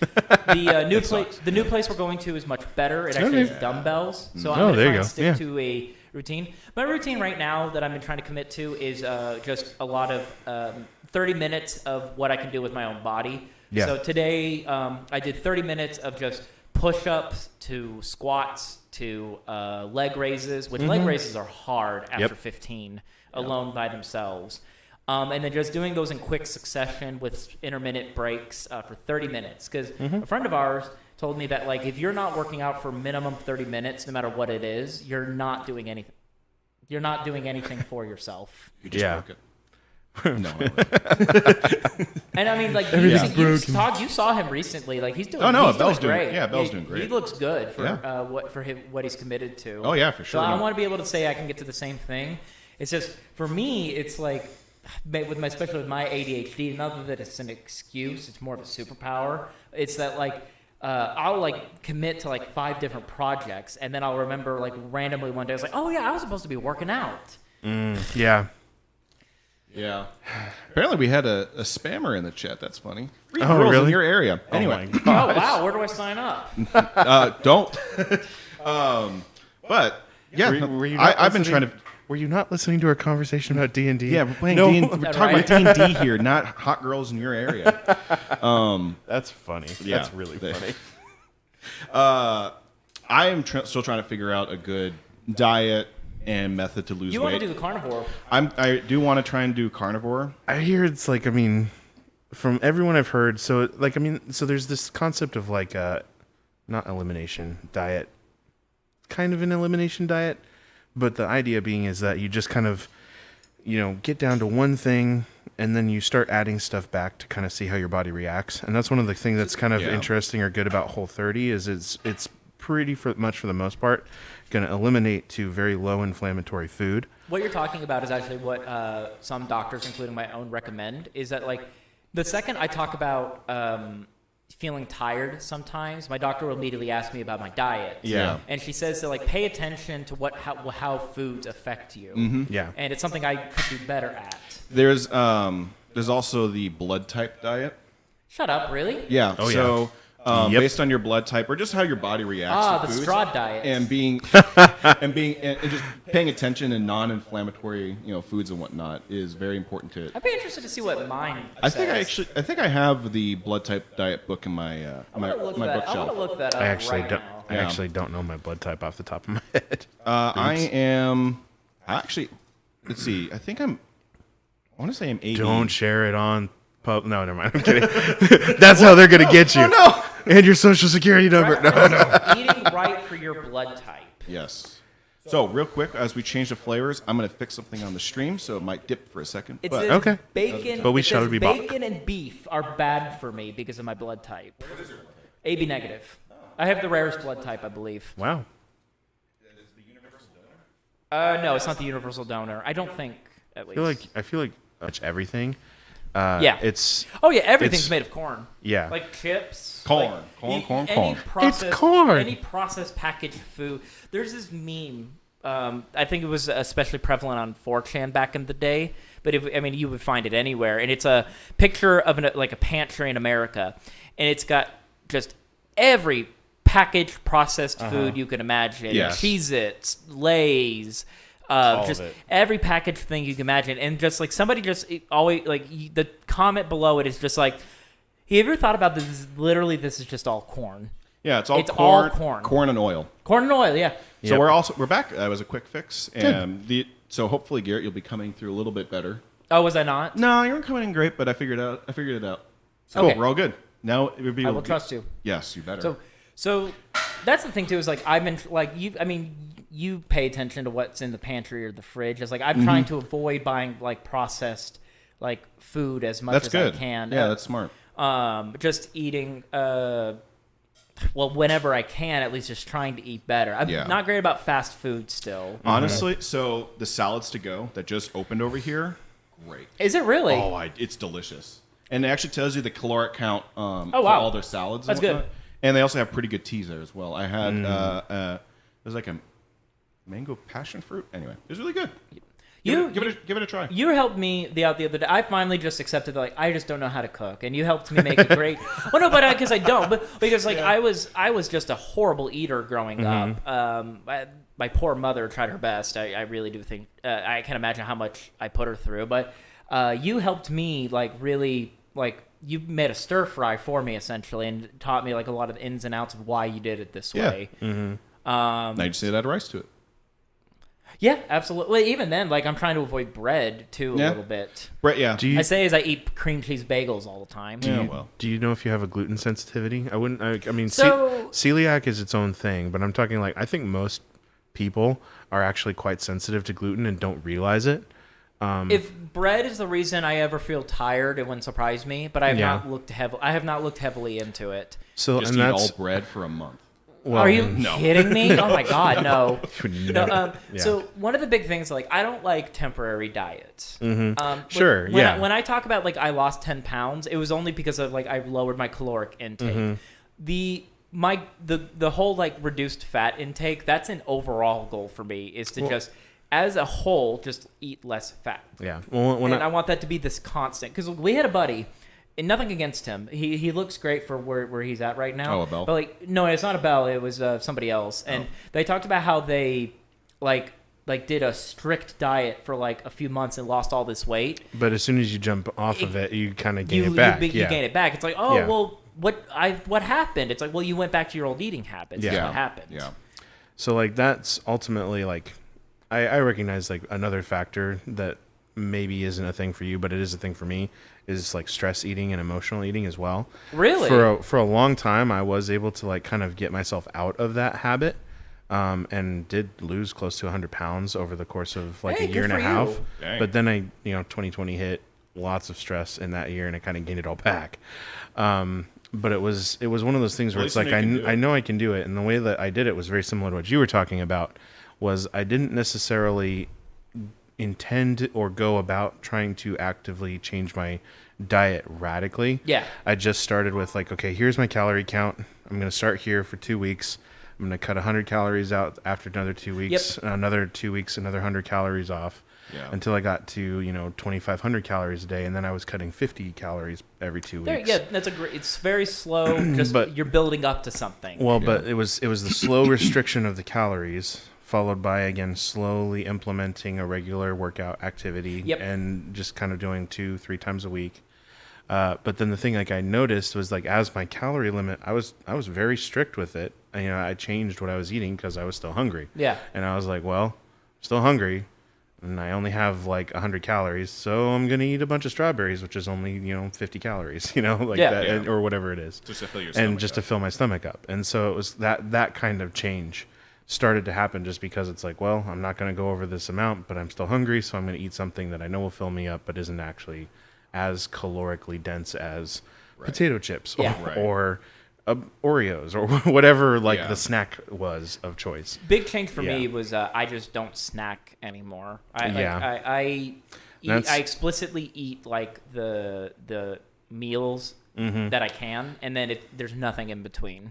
I'm a bored eater. I'm not a stress eater. I'm just bored. Yeah. And so I'm not hungry. I'm just eating because I'm bored. I'm just Yeah. eating because I'm bored. You want to hear a fun fact about people with ADHD, especially artists?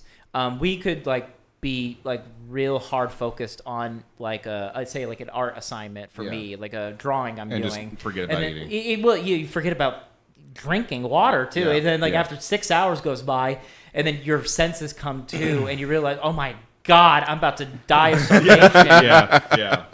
I'm about to drink 10 gallons of water. So and there is some benefit to as I've kind of seen the science on the intermittent fasting kind of stuff as well. Yeah. So have some a of buddy it, some that of did it's some of it's interesting, and I mean, part of it for me, even in that period of time, was wasn't intentional. I just didn't eat for 24 hours Yeah, at a time. exactly, yeah. And it was just yeah, no, I was busy. Well, so for me, I it's did that once. there are days I just skipped breakfast, and it was Mm-hmm. I'm not intending to do this. It's just my schedule sucked. Yeah. Right now I skip breakfast. I only eat what I normally would like to do is I just cook a whole bunch of bacon and just have 2 slices of bacon in the morning when I go to work. And then just kind of skip breakfast, as it were. I skip lunch a lot these days. I eat a moderate breakfast and then a moderate dinner, and then Yeah. lunch is going to be a snack at best. Yeah. Today, my lunch was the mango smoothie that's sitting in the fridge and protein powder, and that was my lunch. I have a bad habit of overeating, though, after that. Oh yeah, Yeah. Just I got to fill. I have a bad habit of eating to fill up my stomach. my sweet tooth is still bad. I eat a cookie or two a day, especially with my job. Right. It's I can get a cookie for less than $1. Yeah. Yeah. And it goes good with coffee. Let me tell you. Yes, it does. Sure it So does. I have a bad habit of eating a bit more sugar than I should. Right. I mean, sugar in itself is not necessarily a bad thing. It's just also What sugar you're. what sugar, Yeah. and is it with every single meal? Yeah, exactly. So There's nothing wrong with fat, sugar. There's nothing wrong with any of these things. It's Moderation. It's moderation. It always goes back to moderation. Something. but then that's the point to what you were saying too about the general American diet. Oh, yeah. Everything is sugar, fat, and corn. Yep, exactly. And And a lot of meat too. So the thing that I'm still kind of trying to wrap my head around is the American meat industry does seem to have some detriment to it, but even for the detriments of the, I wouldn't necessarily say processed meats, but cattle, beef, chicken, fish, pork, for the most part, are still going to be really good sources of protein.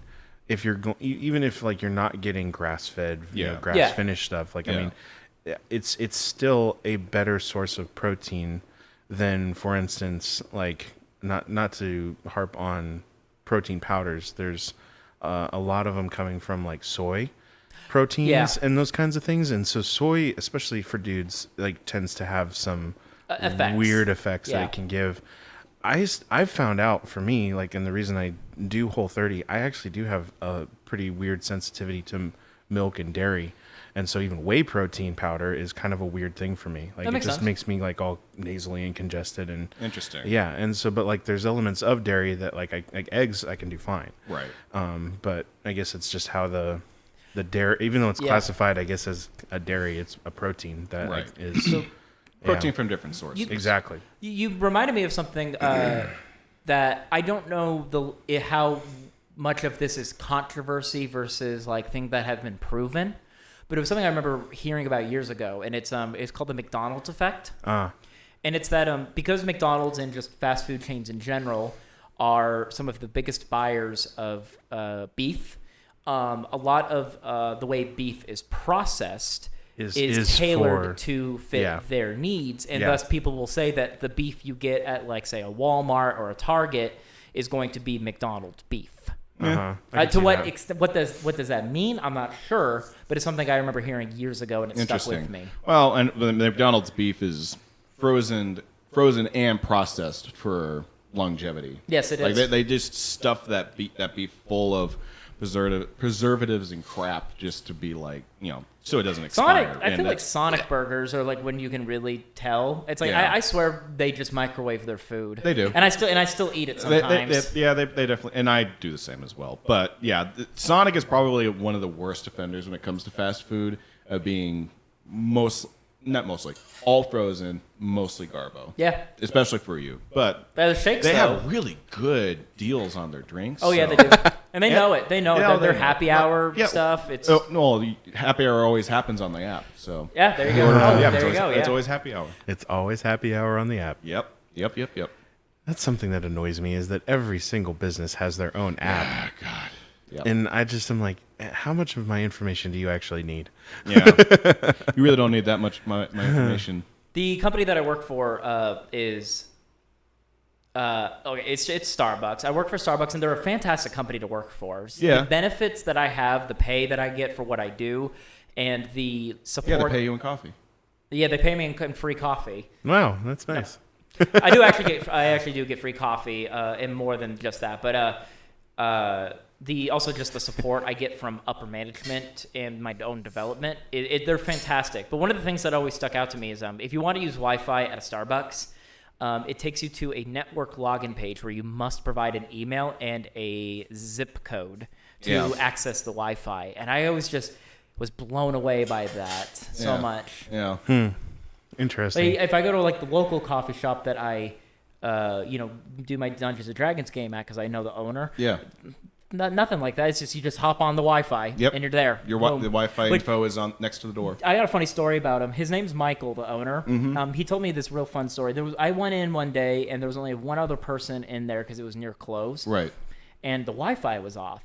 I asked him, "Is the Wi-Fi busted?" And he said yes, but he nodded his head no. So so I found out later the reason he did that. The person that was there. It was a young woman, probably in college. He told me that she would come in every day, never buy anything, and then just leave after a few hours. So when she was the only one in there, he would just shut off the Wi-Fi because she wouldn't get anything. That's honestly, kind of funny. That's funny. It's really funny. I don't blame him either. I mean, but doesn't he know you can just ban or like blacklist certain IPs? So whenever she's connected, you can just blacklist it. So she can't connect to it, and everybody else still can connect to it. I'll bring it up to him. But, anyway. I do like our hookah tangents. Yeah, we've gone from D&D to diet and exercise to coffee, and that's the natural fun of conversations. Oh yes, and that's why I enjoy calling it the hookah tangent. So, are you guys liking what you're smoking now? Yes, so I think you're liking flavors. this much better. Yes, yes. So what flavor is this? So this is orange soda. Orange soda. I'm curious. Can you smell the orange? I can smell the citrus. The citrus, yes. So that's the thing about some of the Tangier citrus flavors. This is one of the better ones in my opinion. I also don't have it, but I've really enjoyed pink grapefruit. That one's a nice one. I have to try that one. The coffee that I drank at the beginning of this podcast is Guatemala Antigua. Very good. Good with chocolate. Oh yeah. The coffee I did last week is a Siren's blend, and my coworkers think I'm crazy for liking it, but I love it. And I drank that while I was drinking the mango smoothie the other week. Interesting. And oh my God, the big thing about coffee is, like, people say it just tastes like coffee. You eat it with the right thing. You drink it with the right thing, rather. And you really bring out the notes of the coffee. Yeah. And the mango smoothie, and I imagine maybe even your orange soda hookah right now, would really bring out the citrus of the Sirens blend, and it's delicious. I was going to say, do you want me to exhale onto you? No, so you I'm can good. take a sip? I appreciate it. Thank you. In terms of like things that people combine with hookah, fairly often there's things that people eat or drink with hookah. Tea being one of them. Since Really? It's a Middle That makes Eastern- sense, because yeah. you bring out the notes of the tea. Yeah, and so it depends upon like what your hookah flavor is, and also what tea you're drinking. Fairly commonly, it's some form of like a mint green tea that is usually smoked or Ooh, that drank sounds together. good. Yeah. And then the most common thing like that I've heard that people eat is dates or figs. Yeah, And it's like dried fruit, you Yep. know. And so I was like, absolutely. I've never actually tried it, but I'm sure it'd be interesting. Now, So I do want to reel it back to D&D. to D&D for sure. Yeah. Because I wanted to go back onto you talking about being a DM. Yeah. Let me ask you, did you have a preference between online or in person? I'd like to try to do it in person. We agree. And I think The council agrees. The council has decided. Online has benefits, but I think it has more detriments than benefits. Yeah, it for online, you'd have to be very specific on the players that you invite. Yes, exactly. And you'd have to get people who are very good at omitting distractions. Yes. right. And focusing more solely on the game and the experience and what's going on, and paying very close attention. And it's also just a fault of the modern age of technology. Oh, where yeah, it's just it's like, like we have so many distractions. Everything is at our fingertips. Everything's Yeah. at your fingertips. There are so many things and distractions going on, and there's also just a big difference of being able to look at somebody that you're role playing. Oh, with yeah, for in sure. person. So this is another maybe clarifying question. Like I like the in-person element to it. Yes. Are you in support of or in favor of players also using like computers and iPads for tracking things if they're wanting to track I documents, or do you want I am in support of it. However, I make it clear to them how I run things at the beginning. I think it makes sense for the GM for sure. Yes. Yeah. Having that kind of repository of information, Which that they is can what I pull do, up. because my Google Docs are like 40 pages long. So Yeah. I can give you a great example of what's happening in my campaign right Mm-hmm. now. There's a resource that you'll see a lot of players use. It's D&D Beyond. Mm-hmm. I am not using D&D Beyond for my campaign. I am Okay. using the campaign book that I physically have. Mm-hmm. I am using Google Documents, and I'm using a new sort of thing called OneNote that I told you about. Yeah, Isaiah, OneNote's great. That's all I and then I'm using a website called 5e Tools. If Okay. anything ever happens to that website, I will feel naked. Like, seriously, the website is just so insanely intuitive to use. Yeah. It is just the GM screen was a lifesaver last session. Yes. Um, Yeah, there's a reason I have 3 mirrors of 5e Yeah, tools exactly. on my desktop. Oh, yeah, you And I should. can run it on my Plex server as its own website, just in case it goes down, because it's gone down once. yes, it has. And I was like, that's not happening again, because I needed that information. Is So that we ran into something a I could have situation- access to as well Yes. through. Okay. Yes, absolutely. We ran into a situation. Two of my players are sorcerers. Yeah. To give you a general thing about sorcerers that has changed in recent years, sorcerers, their way of casting magic was through charisma originally, because you Yes. are forcing your will onto the world. Uh-huh. That has changed, and that there's a bit more freedom now. You can now have your spellcasting modifier with GM approval be wisdom, charisma, or intelligence, as long as you have an adequate sort of backstory For or why you're trait using- as to why you want it to be that trait. Now and it's not something that you could choose on per- D&D per- Beyond. No. well, okay, sorry. Let me clarify. Like, you couldn't necessarily say for this session I'm using intelligence, for this session I'm using charisma. Oh no, for no, no! the- Once you it's- pick it, that is what solidified. I kind of Now, figured it if was, you but I just wanted to if you clarify. multi-class, Okay. you can. So, like, if I were to do a bard wizard, Yeah. Some spells I would have to cast with charisma because it's coming from my bard side, and some I would have to cast with intelligence because it's coming from my wizard side. Correct. And that's the thing is that I don't track what my players do with their characters. Yeah. That is up to them. So the sorcerer player, I told her that it would make a lot more sense for her character, and her backstory and the way she casts magic if she was using wisdom as her spellcasting modifier. But D&D Beyond doesn't allow you to change that unless you buy the premium thing or whatever. Yeah. Okay. So she is having to manually, like every time she casts a spell, do the math herself. Which, I mean, you would have to do anyway if you're and using also just pen and paper. 5e is like it's a very simple math. Oh, it is absolutely Very simple simple. math. But like, so that's an example of like when like it's great to use online resources to track things like that. But then here's one of the issues of it. The inflexibility. The of things. exactly. Well, So it sounds like from what you're referring to, like the online tools, you're actually tracking like your player stats online as well. I'm not tracking their stats. No, They're like, tracking. are you the like players some? track their own stats, but whenever homebrew is introduced, at least with like D&D Beyond, you have to pay. like That's why I don't like D&D Beyond, because it's just a microtransaction nightmare. Okay. And this is my biggest criticism was of the Coast. You have to buy the books on D&D Beyond, regardless if you have them physically. Yeah, So exactly. you got to buy the PHB not only physically, but you have to buy it through D&D Beyond. Yeah. And then say if you also want it in PDF form, that's a separate purchase as well. So you it's- don't get all three. Yeah. Okay. So And then- So that's why I defer to 5e Tools and Foundry, because Foundry is a virtual tabletop system that is very open source and very open ended. And like for the Curse of Strahd game, Garrett's playing a paladin, but we went with intelligence for his modifier, because I felt that was more in tune with him way as his character was more of an intelligence, less charisma, because And what's great about Foundry is that it gives you the ability to go into the behind the curtain and to change those values and how it calculates Yes. it. Yep. Whereas D&D Beyond does not allow that without microtransaction exactly. purchase. And Gotcha. the other thing too that you can run into with digital is that so with D&D Beyond, they're using it on tablets. I told the player to do a check, and he goes, "Okay, I rolled a 12, and it says I get a +6 for this check." And I go, "Whoa, what? Yeah. Why do you have a +6?" And he goes, "I don't know." yeah. And Yeah. so it's we eventually have to dig into D&D Beyond and figure out, okay, it's giving you a +6 because of this, this, and this, and it's like, okay, that makes sense. But it doesn't. It didn't explain why he had the +6.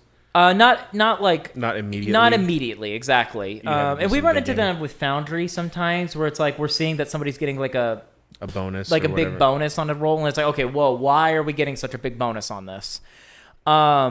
Which you don't really run into, obviously, with pen and paper, because you have to do the calculation yourself. So Right. part of me likes the pen and paper for those elements, but maybe it's just Especially for spellcasters, Yeah. your character sheet will fill out pretty That's quick, Yeah. and also true. with their various items. So that's why I'm thinking whenever so I get around to items- doing in person, Yeah. you actually make little cards and whatnot, which is great. Oh, yeah, so I don't have artistic ability, so for me that's a little more difficult. And I'd be happy to do that for you. So, what he's referring to is the other issue of D&D Beyond is I have created, like I said, a unique magical item for almost all my players. yes, and that's hard to add. That means you cannot add that to D&D Beyond Without a unless you microtransaction. unless you follow the microtransaction. So what I did for my players is I made them physical cards that explain what the item does and its various properties. And Wizards of the Coast does sell card decks of magic items, but they're only the items from the Official PHP. the PHB and the DMG. Yeah, and the That's DMG, yeah. only where those things come from. Which I mean, And like it that's a great variety in No, of that's itself. great. There's like 200 cards in Yeah, there. exactly. There's lots Yeah. of items. for, But for people listening, PHB stands for Player's Handbook. Yes. DMG stands for Dungeon Master's Guide. yes, that's correct. We haven't even talked about the XGE, the Xanathar's Guide to Everything. I finally saw one of those and I was like, what? yeah.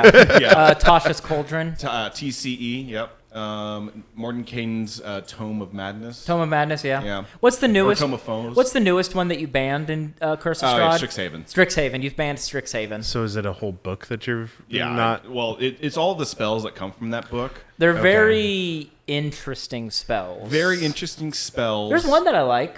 What, Silvery Barbs? No, I hate Silvery Barbs. The second started that hating spell. Silvery Barbs, I started hating Silvery Barbs. Yeah. It is explicitly a spell made to piss off a DM, and I don't agree with that. No, yeah. It's a level 1 spell that imposes disadvantage on a target as a reaction, and then they get to choose whoever gets advantage on their next roll. Yeah, exactly. It doesn't specify what role that is, and it's also not specifically in combat. So it can literally be re-roll anything. Yeah. Even in a conversation, like to roll a persuasion check or a deception check. So it just becomes insta-luck. It just almost. It's feels, a luck spell. It's a first level. I also too. don't understand. The problem I have with this, I don't understand how it works in universe. Yeah, it's like, are you changing that's time itself? Or So something? so that's a question of like, so this is an official book that was produced, and how many people are actually utilizing it? Because it seems like it has stuff that just kind of breaks the way people play the game. it's relatively new still. Yeah, it's one of their newer books that just recently came out. A lot of DMs have already banned it. Yeah, exactly. There's forums full of DMs that are like, I banned The it. only Straight spell up. that I liked from it was Borrowed Knowledge, and that's a very utility heavy thing anyway, so it doesn't affect Vortex much. Warp was also an that's interesting interesting, yeah. Yeah, Vortex Warp, but I changed that as well. But there's a lot of I think what you have a very, very valid point when you're talking about in universe usage of it, because the Strixhaven is a campaign based in a magic school, kind of like Hogwarts and whatnot. Yeah. So there's a lot of, I think they built those spells to complement that the like very like chaotic like Yes. you don't So know what it complements a specific situation. Yes. a specific campaign so setting. and that's the other thing too is that like which is where the students are running a coffee shop. And here's the thing too is like you will tailor when you make a campaign, you will learn that there are some things you just need to ban to maintain the tone of the setting. And I have a great example of this. There's a great YouTuber called Zbashu. Love every single one of his videos. Great entertainer, very good at just explaining concepts in D&D that elude The people. animated spell book The animated spell book, Yeah. how spells are supposed to work. Yeah. And he does a great video on a spell called Goodberry. Oh, yeah. Goodberry is a... I banned Goodberry. Yeah, Goodberry is banned. So Goodberry, to give you a rundown, essentially... So let's say you want to run a survival campaign. You want the players to be out in the wilderness, having to live off the land, avoid exhaustion, like, just what is the next step to survival. Yeah. Goodberry as a spell basically makes it where they never have to worry about eating right ever again. So most... GMs ban the spell for, if they want the players out in the wilderness. Allow me to demonstrate the power of 5e tools. Goodberry. So, and that's not even Strixhaven. Up to 10 berries appear in your hand and are fused with magic for the duration. A creature can use its action to eat one berry. Eating one berry restores 1 hit point, and the berry provides enough nourishment to sustain a creature for 1 day. The berries lose their potency if they have not been consumed within 24 hours of the casting of this spell. The first level spell, casting time is an action, and the components, verbal, somatic, and component, a sprig of mistletoe. Which, I mean, and that's kind of like you get an arcane focus, which any spellcaster is going to have an arcane focus. Yes, it you get the provided need. one Yep. as starting I equipment. told you I want to run a campaign with no arcane focuses, right? Yeah, I want the players to track the resources they need to cast spells. And which is why I want to run a sorcerer or wizard for your game, because I want to go heavy narrative on spellcasting. But what I would eliminate is preparing spells, because I want them to think about the resources, not what spells to prepare. It's like, okay, I have 3 sprigs. Well, because... So it's like, that's not... That changes a lot, but it's very interesting. But it'd be a survival-heavy campaign, so it's like, it's not that they need to worry about what spells to prepare. You have limited resources. You have limited resources, and so it's like, okay, I want to cast Fireball, but I only have 1, like, whatever you need to cast Fireball with to do it. You would have to, really quick, you would have to also add consumption of those components. Exactly. Yeah. And so because consumption only happens with gold value items. And that's exactly what I would do. Yeah, well, no, you would have if you want to do it more survival, because you can just have a sprig of mistletoe on you at all And times. just all times. Whereas, unless a fireball that was thrown at you God. burns that Don't away. be that GM No, I wouldn't. where like you get hit with a fireball. Oh, I saved. Great. What about your spell book, wizard? Well, no, that being said, though, I will do that for critical failures. One of my players yesterday aimed at the boss who was hiding behind another player. Yeah. And crit failed. And they were like, okay, so I missed. And I'm like, go ahead and roll that damage. And he's like, why? And I'm like, you'll see. So he rolls 12 points of damage, and it's like you hit your teammate. Yeah. Because critical fails are fun to play around with. So that was actually going to be. I'm glad you brought it up. When I played, critical success, natural 20s, only in combat. Were okay. That's the official rule. Yeah. So you can run critical success in your campaign in any situation, yeah. In any situation, but you have to be prepared that when they do something impossible, at the off chance that they could succeed. Yeah. Right. So the critical success in combat, pretty standard. Just roll your dice, double it. Yes. That kind of thing. The critical fails are something that I think is interesting because I've noticed a little bit of a maybe difference in how Matt treats them on Critical Role. Mm-hmm. A critical failure, like literally like a 1 in combat, whenever I was playing it, it almost always meant it dealt damage to the player that just failed.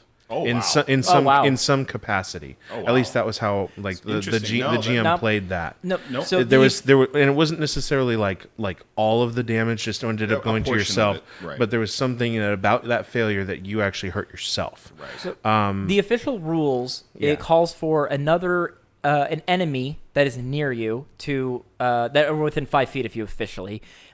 They get an attack of opportunity when you crit fail. That's my homebrew. That's a homebrew? I thought that was official. Nope, that's my homebrew. What? That's crazy. That's so funny. Then I actually don't know what the official rule for critical fails are. But the way I treat it, the way I treat them is that something disadvantageous happens to the player. They trip and go prone. They accidentally throw their weapon or drop their weapon. Yeah. So that was my question: is like how hard is failures? And I guess that's kind of how you can kind of figure that out how you want to do that as a GM. So you figure that. There's back to what you were saying. It's like I kind of just thought that critical fail meant you kind of ended up hurting yourself. Yeah. It's not like hurting yourself physically, but I have the players end up in a not so advantageous situation, which I think you have a little bit more leeway. So it's kind of one of those things where it's like having this knowledge of like how can critical fails. Yeah. How can you play them out in game? I feel like there's a fumble table in the DMG. Oh, I'm gonna look that up now. That sounds fun. That does sound interesting. The main critical failures make are fumble tables. I might do that, but critical failures for me are a role play tool. They are they're a situation tool, and that's all I treat them as. Whether it causes damage or not depends on the situation. When you that's just kind of like one of the things I was kind of maybe wanting to get a little clarity on, like because critical success seems pretty straightforward. It's just like it's going to go way above and beyond success kind of thing of what you want. Yeah. Combat is fine, but then like that was where I was wanting maybe a little more clarity on like what a critical failure meant. It's whatever you want it to be. Yeah. Okay. Some players, You're the GM. You're some the GMs will some GMs will just ignore critical fails. Yeah. I mean, others will fails. be massive jerks and break the people's weapons. Sure. Yeah. So like I haven't even thought about that once. So this is one of the items that I remember. Like I've played with a few different GMs. Like the first times we played was more standard D&D style play. Mm-hmm. Then the other one that was rather entertaining was we were just kind of playing random characters, and we got this. My character got this item, which was essentially I stole it from the Easter Bunny. Okay. yeah. But what it was literally a bag of eggs, and there were 20 eggs in the bag that were essentially some form of grenade. That's fun. And so what it was is like hilarious. I would reach into the bag, I'd throw an egg, and then I'd roll a d20 to see what egg I just threw. And there was it was chaotic. And so it was a very chaotic thing of eggs. Like, what is this egg going to do when it explodes? I had the list of what 1 through 20 was. So like one of the eggs was thermite. Gosh. And like one of the eggs was confetti. Like it was just one of those things that I still remember being really funny. I had an idea similar to that, or it was just a character who it was a very stupid character. Mm-hmm. He had the deck of many things on him. Oh no! And he also had a bag of random holding. Oh my gosh! Ooh. So literally, he would reach into the bag, and whatever he pulls out, he uses in that instance. And the GM would roll, or he would tell me what it is. So my bard character that I mentioned earlier actually is kind of like this. Not the randomness, but he is unable to speak. So he has to cast magic. Hi, kitty. Mm-hmm. He has to cast magic using. He's part artificer, which artificers are basically magic users mechanically somehow. Mm-hmm. Alchemy, machines, robots, Iron exactly. Man. But so he would have a coat with a bunch of pockets, and he would do this, and then he'd go. He would he'd get an idea, and then he would pull out a little flute, play the flute, and then fireball. And he has a different whistle for every type of spell, effect, or whatever thing he wants to accomplish. Oh, that's entertaining. That's what I'm so excited to play that character one day. It'll be fun. But I kind of want to reel it back again to the physical versus digital. There is one advantage to the digital I've kind of come across, and you might agree with me, and it's keeping up with item weight. Yes. Item weight. So all items have weight, Yeah. and you have to keep track of how much your character can carry. Assuming the GM cares about that sort of thing. Well, I told my players, and this came up yesterday, that it's not about the weight, it's about what are you carrying. Right.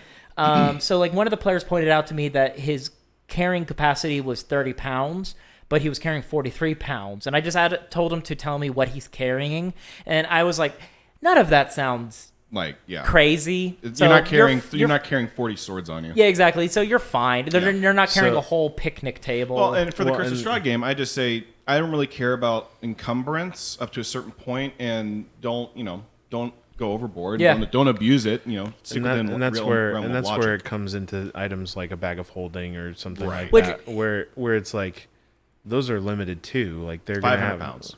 Is it always 500, or can it be more or So less? it's actually two things. It's 500 pounds or 40 cubic feet of space. okay. I don't want to calculate that. I don't want to think about that. Rather just go by poundage. I would Yeah. just go by poundage, honestly. Yes. It's because it's taking it to a completely different plane of existence. I could just be like, okay, it's an infinite void. Well, and people also forget it's 2 feet. The opening is 2 feet in diameter and 4 feet deep.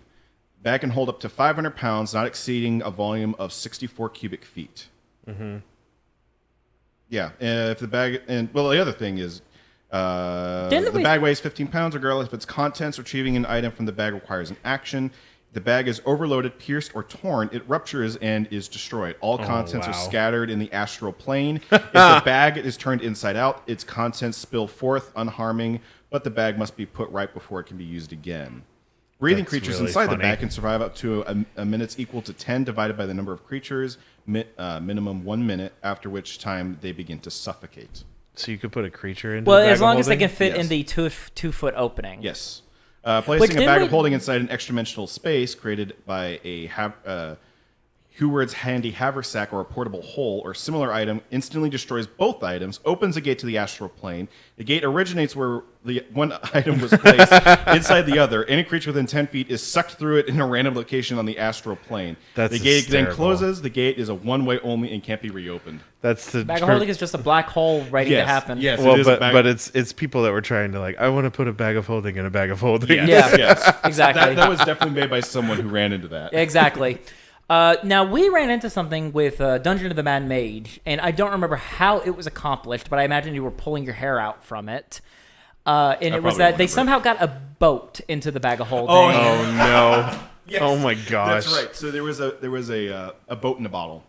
And It was in a bottle! That's right! There was a boat in a bottle, literally a boat in a bottle. There was a storm raging with this boat in this bottle, and it literally says in there, if the bottle is open, uncorked, or broken, the boat actually appears, shoots out. And if it is, and it's a long boat as well. Yeah. So it's a couple hundred. It's like a couple 100 feet long. Yeah. In a tiny room. And Which is what they expect- wanted to do. Which is what they wanted to do. Is you realize object permanence is a thing. Yeah, exactly. You're going to get crushed in there too. I mean, you can do it if you want, but I mean, I think my rogue arcane trickster would have been fine. yeah, It's well, everybody. you just Cork Dimension Door. Yeah. But yeah, it was a boat in a bottle. I told you about my hair pull moment with the druid that was God, what was she trying to accomplish? But she took photos of me where she was trying to do summon animals and for this extremely specific task, and I was just sitting there with my head in my hands because it was just so convoluted, and we eventually figured it out. Wow. Which I've discovered that we were with her. I was accidentally allowing her to min max, and she didn't realize either. Where she would do summon animal in the middle of combat, and then immediately be able to give it an order on and it would always follow her initiative. Right. I learned that no, it costs an action to cast this spell. You have to wait until your next turn to give it a command. Oh, right, yeah. And wouldn't it have its own initiative order? So it follows the same initiative as the player that summoned it. So usually what you do is you just have it act right after the player. Yeah. But again, the player that summons it needs to give it an order, else it'll just do its own thing. Which, I mean, a GM is going to have fun with that if you allow it to. Well, I mean, like the only difference summon Celestia or summon Greater Demon is the same thing. Oh, they yeah. don't technically have to obey you. They can just do whatever they want. Yeah. The only difference is that a homunculus made by an artificer, if you don't give the homunculus a order, it will automatically just dodge. Yeah. Oh, interesting. That's funny. Which, I mean, that makes sense. Yeah, it does. Yeah. It's going to protect itself until it's told self-preservation. Self-preservation until told otherwise. Suddenly, bloop. Yeah, pretty much, yeah. What's going on? Hello. Getting out of the way.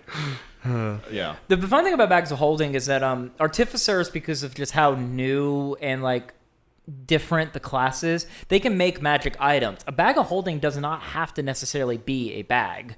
So the Bard character I talked about that is also half artificer. I want to have that character make a cloak of holding. I was thinking about the same thing. I was just like, as we were talking about it, it's like, what about pockets? Yeah, exactly. You know? Like, it's like just reach in and have the tool, which there's kind of an item that does that. It's the cloak of useful items. Yeah, the cloak of and useful it has a items. Patch for a bunch of different items. One of which is a horse. You can Rip it off, throw it, and a horse A appears. horse appears. There's daggers, ladders, coin purses is one of the things you can have. So you can just have literal free money. Yeah, backup money. There you go. Gemstones. Yep. It's also like the Helm of Brilliance. The only thing. Casts spells. So the only thing I don't like about it is that once you run out of patches, the item is done. Yeah. But, Yeah. I mean, that's when you just talk to your GM and figure out how can your artificer repatch it, make new ones and whatnot. Which I will definitely if you have a flexible GM like me or me. or you. Well, and you just make that. That kind of is the other thing about like the creative side of things that I've noticed again from Critical Role. So like Percival as the character on there is very unique. Yes. As like the gunslinger kind of character. Yeah. Inventor, gunslinger, and so that's the kind of thing where it's like he has a lot of like tinkering that he does with his guns. But then the thing that's kind of interesting is just how they're combining that element into D&D. Yeah. And the other things that he's able to like craft and tinker, like he made that giant trap for Umbrasyl, the dragon. Like it took him all day, but he was able to kind of craft this giant, big spring, trap thing, and it was like, oh well, yeah, that's an interesting kind of it's just use of the character, and then the other thing that he also is like just creating other things for characters through his kind of inventor ability. So, but that kind of is very much requiring an artificer, which didn't come out until far into the campaign. So, and that was the kind of thing where it's like that's also going to really be like. If you have a player that's wanting to be that creative about things, it's about talking with them and figuring out, okay, how can we actually, I like your creativity and I want to help. I would argue that Artificer is the most flavored class. I would agree because it's not enough to say that you cast Fireball. Like how what is like is the fireball a like mechanical grenade that you made? Is it a potion that violently shakes before it explodes? Is it two chemicals that combine? Exactly, yeah. Whatever, yeah. If you're an artificer, you have to clarify how these spells bring cast. Well, you don't necessarily have to, but it's well, strongly I would. encouraged. Well, so I would require yeah. it. So one of the things that Isaiah and I agree on. But it sounds like the artificer is actually it's going to be a class that requires like a creative player that is thinking about that kind of absolutely. thing. If a player doesn't want to worry about how their spells like happen, they just want to be a wizard or sorcerer. Yeah. Wizard probably, because sorcerers are very weak. So spells have components to them. Some have components to them. Well, it's the different letters. So the V, S, and M. Yeah, V, verbal, S, somatic, and component. And then C for mnemonic. concentration. And C for concentration. So whenever a player casts a spell in my campaign, I ask them, does it have a verbal or somatic quality to it? And they'll say yes. And I'll go, okay, what does your character say? And what does he do with his hands to cast that spell? Or if you're in stealthing, you're like, are you sure you want to cast a spell? Because it requires verbal exactly. part of it. And how do you hide that? And that finally happened yesterday. Well, that's why the sorcerer gets subtle spell. Exactly. But it wasn't even verbal. The players were climbing through the mountains, and one thing led to another, and basically a player was dangling from a rope on a 200-foot cliff. Oh, okay. And the two magic casters were holding him up with at the top of the cliff, and they were like, "Can I cast a summon animal and have a giant hawk pick him up?" And I smiled and I asked, "What do you need to do to cast that spell?" And she goes, "It's verbal and somatic." And I go, "Are you going to let go of the rope to cast it?" So she had to think about it for a moment. Yeah, I had to think about that for a second. Yeah. And that's my favorite part about casting magic is like what is the actual components exactly, or and how do you play around that? Yeah. The bards always have fun with it. It's like I had a bard yesterday that haven't been in the campaign for a hot second, right? And he cast Shatter, and it's like, how do you do it? He goes, I strum my lute, and I go huzzah, and a shockwave goes out and hits the target. I'm like, that's great, that's perfect, that's what I want. Yeah. That's kind of the thing. It's a little bit is just you leading them and kind of encouraging that exactly. kind of component too. Whenever people do something like that or try and be creative, first thing is like, does that make sense in this world? Like if you can't pull on an iPhone because it doesn't exist. It's like does the technology exist? If not, are you inventing it? And is it within the realm of possibility? And what DC would that be to do that? So it's like, is it within the realm of possibility in this realm? What difficulty is it? And are they putting the forethought into how this is all going to go together? And even if like they sketch it out, even better. Yeah. Because that's what Taliesin does with Percy is he actually sketches out things and hands it to Matt. Yeah. And be like, can I do this? That's always the first question is like, can I do this? If I was playing like a traditional artificer that was like, like making machines, that's what I would probably end up doing just because I'm an artist. So that's what I did with one of my characters. His name was Kennard Sky Dreamer. He was a centaur. You told me about Kennard. He was raised by a clockwork tinkerer.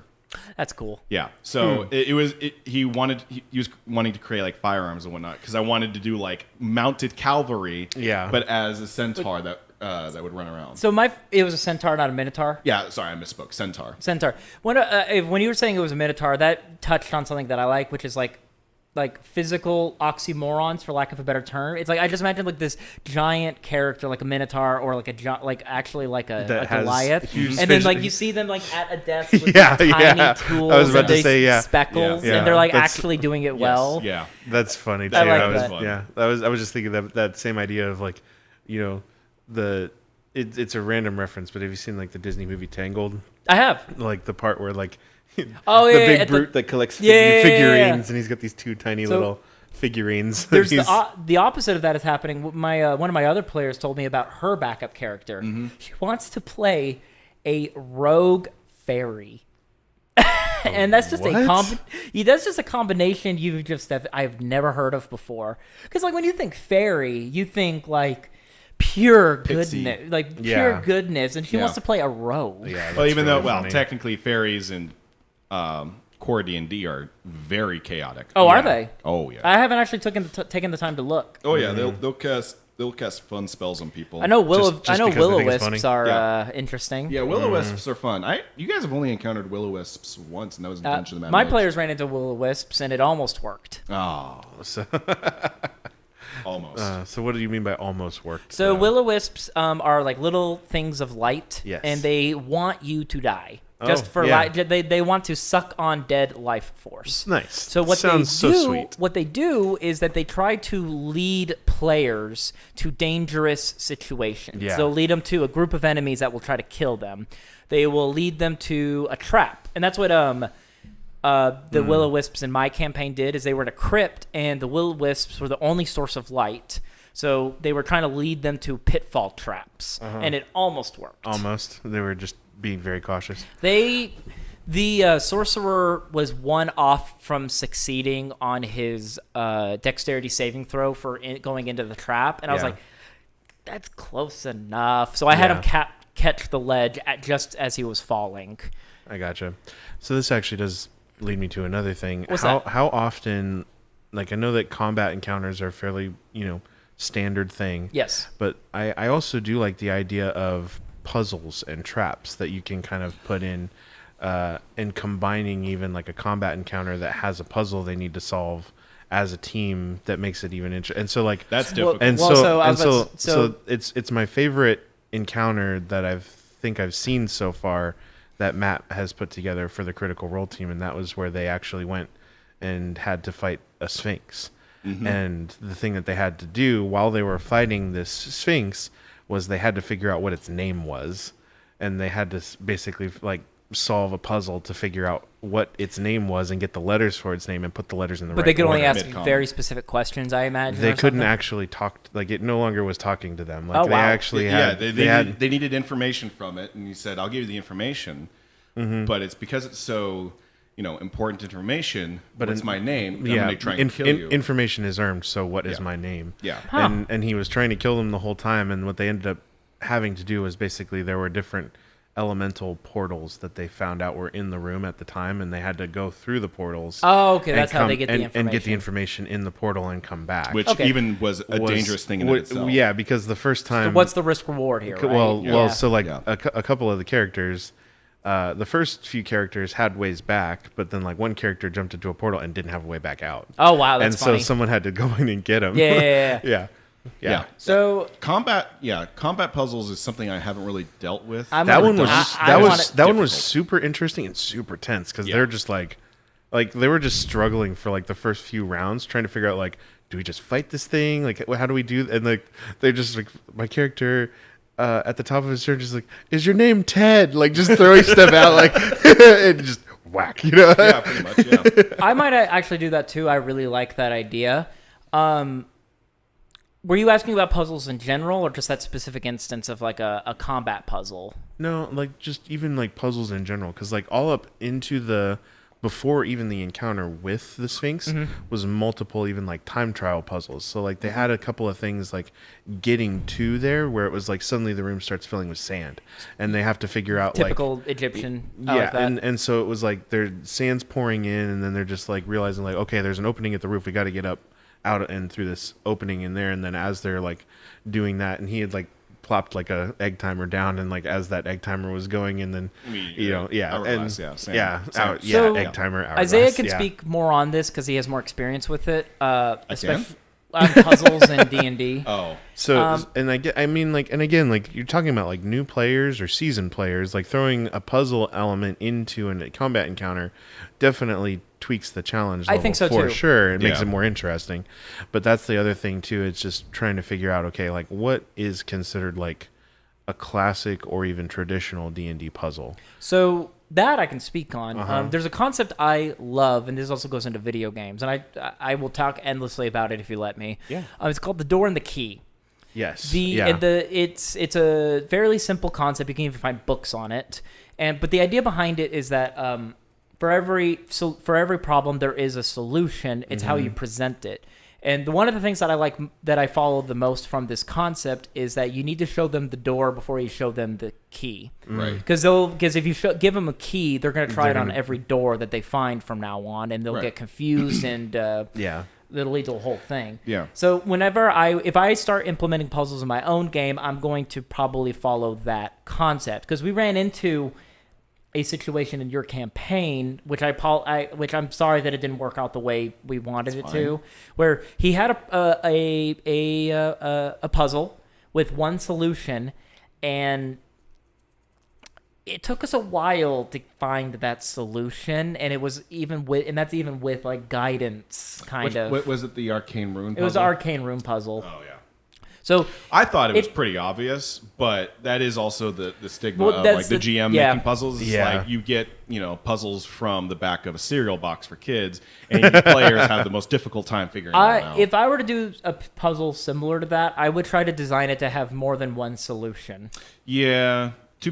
I rushed.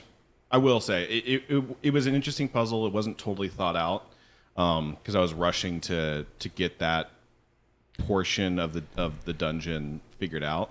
But it was just all these arcane runes on top of stalagmites, and they're all different schools of magic. Yeah. And they all glowed in the different colors of the school of magic. And there was one that was closest to the wall, and it had the illusion arcane rune on it.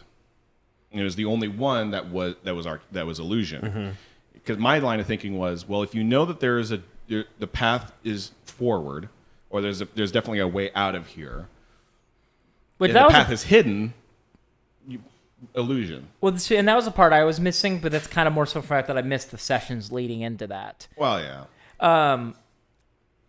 And I also wasn't a magic wielder, so I had no say in the final solution anyway. Well, I mean, it's still it can still try and figure out the That's puzzle. true. That's true. I could have put more effort in, and I won't deny that. Yeah. What I was gonna say though is, shoot, I had a great thing. Something else that helps with puzzles is like they're gonna be kind of confined to one room most of the time. Mm-hmm. You have to be very explicit in how you describe that room, and you describe the things that are important and in great detail versus things that are not important. And this is something I think I do well. They were in the Forge dungeon yesterday, Right, yeah. and I was very quick or basic in my descriptions of like bedrooms, smaller forges, but I was very detailed and explicit and like verbose when I described a pedestal in the center of a room. And So they kind of know. they that knew there's- exactly to go to the Yeah. pedestal and investigate it. Yeah. Yeah.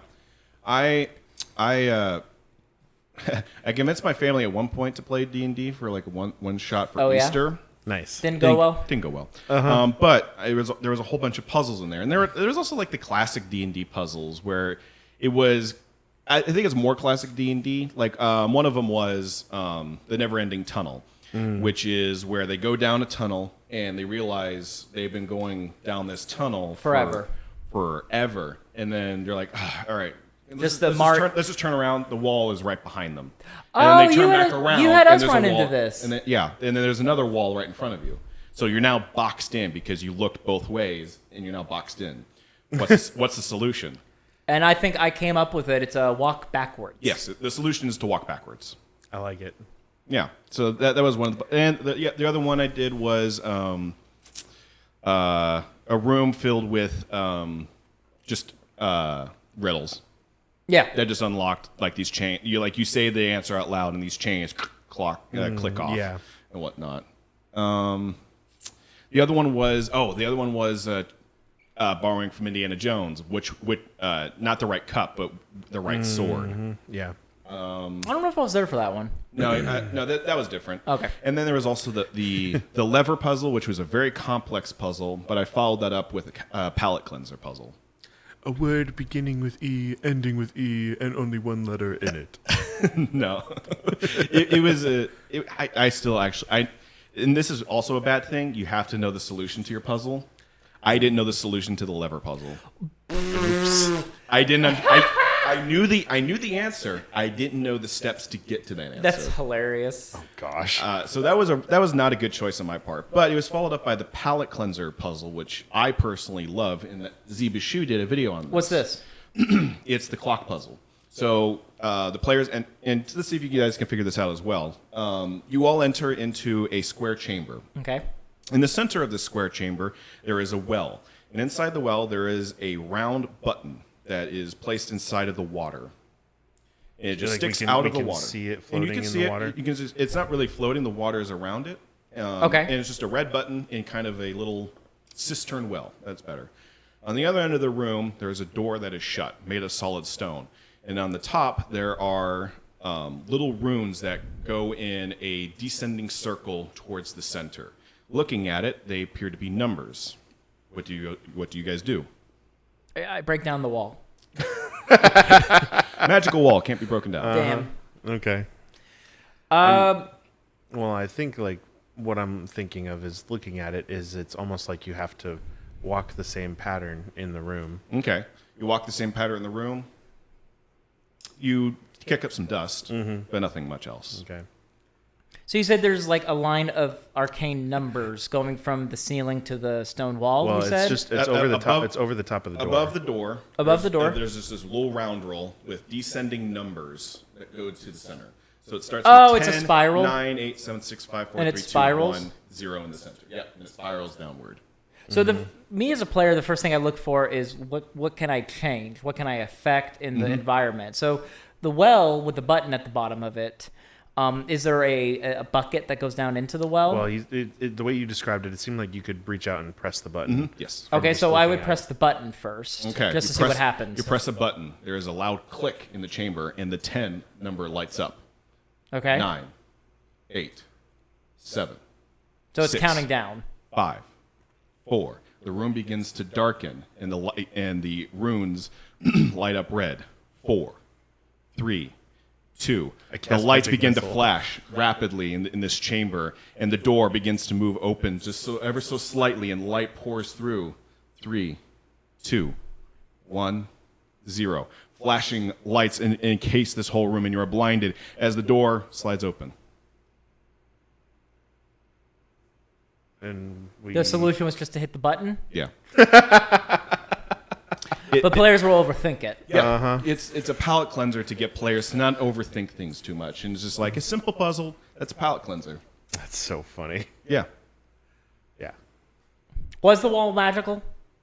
that was just to prevent you from Yeah, breaking I know. it down. Yeah, that's curious. Was it really magical? Oh, that's so funny. But yeah, Yeah. You that, just that's go what that's what tap, I call the tap. palate cleanser. Yeah. I mean, And that- Ziba Shoe did a video on it, which I just borrowed.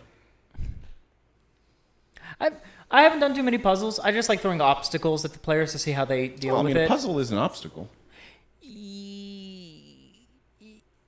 Yes, that's true. I'll give you that. Puzzles, puzzles can come in many. I guess different like varieties. the way I think about it, it can be a puzzle, but it's like I think about like what skill checks have I not done recently, right. So or like what I do like the idea of a palate cleanser puzzle, especially maybe after something was particularly challenging. Yes. And they're just like going like, oh no, oh no, oh no. Oh. yeah. Yeah, they just like start freaking out. I press the button and it just resets. 10, 9. So they would just keep pressing the. They would just keep my pressing God, the button imagine and like, that, just like investigate the room. Yeah, like, exactly. every Like cranny. keep buying us time. Keep Yeah, buying us yeah. time. And it's just like and you really build up like the hype, and you like add intense music or something like that into the background to really get them amped up, and they just decide, let's just see what happens when it gets to 0, and like the lights start flashing God, and whatnot. imagine if that took an hour. Just Oh, how yeah. the players would feel. Probably, afterwards. yeah. Yeah. Well, that's the point of the palate cleansers, is just be like, guys. Someone made I forgot where I read this, but somebody made a comment that I liked where it was like, it might have been a meme actually, but it was, a whole day of travel on the road, 1 minute. 1 minute of combat, 4 hours. Yeah. Yeah. Exactly. Well, I mean, combat. Yeah. Combat only happens in rounds, Which is 10 seconds. which is 10 seconds, and so combat can literally encompass Yep. only like a couple minutes, but yeah, it takes up a majority of the session. So it's trying to figure out how to spread out the travel, which is why I did the random weather and random encounter. Yep. So when in Curse of Strahd, which you guys figured out, I just have them roll a d20, and that both determines the weather and when encounter happens. Oh, I didn't know it actually determined the encounter, believe it or not. Yeah. I was only paying attention to the weather. Yeah, and the dark, gloomy weather was the foreboding of Strahd or his brides. That I picked up on. Yes. I have So not done different. random encounters yet. I have not done random encounters yet. Every encounter has been planned.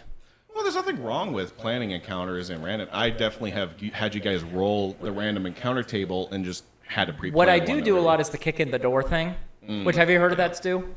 It's just the player, or as the GM, you kick in the door? Yeah, so if or the players are kind of stuck, you kind of... there's a thing, it's actually, there's actually something on the DM screens that says something happens. It's a table you can roll. I haven't used that, but it's something to kind of like... Keep things moving. Yeah. It's also good if the players are getting bored. Seeming especially stuck with something. Yeah, it's stuck or bored. That almost like the players are kind of getting like a. I don't remember how it went down, but like basically, I just threw a combat encounter at them, and one of the players was just like, "Oh, thank God!"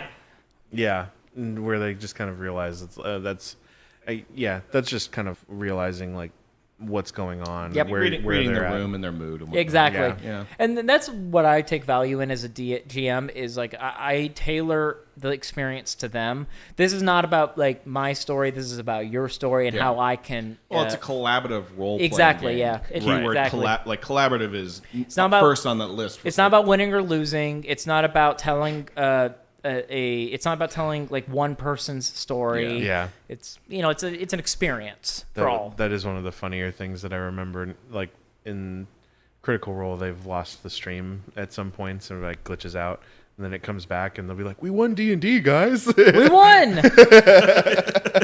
Yep.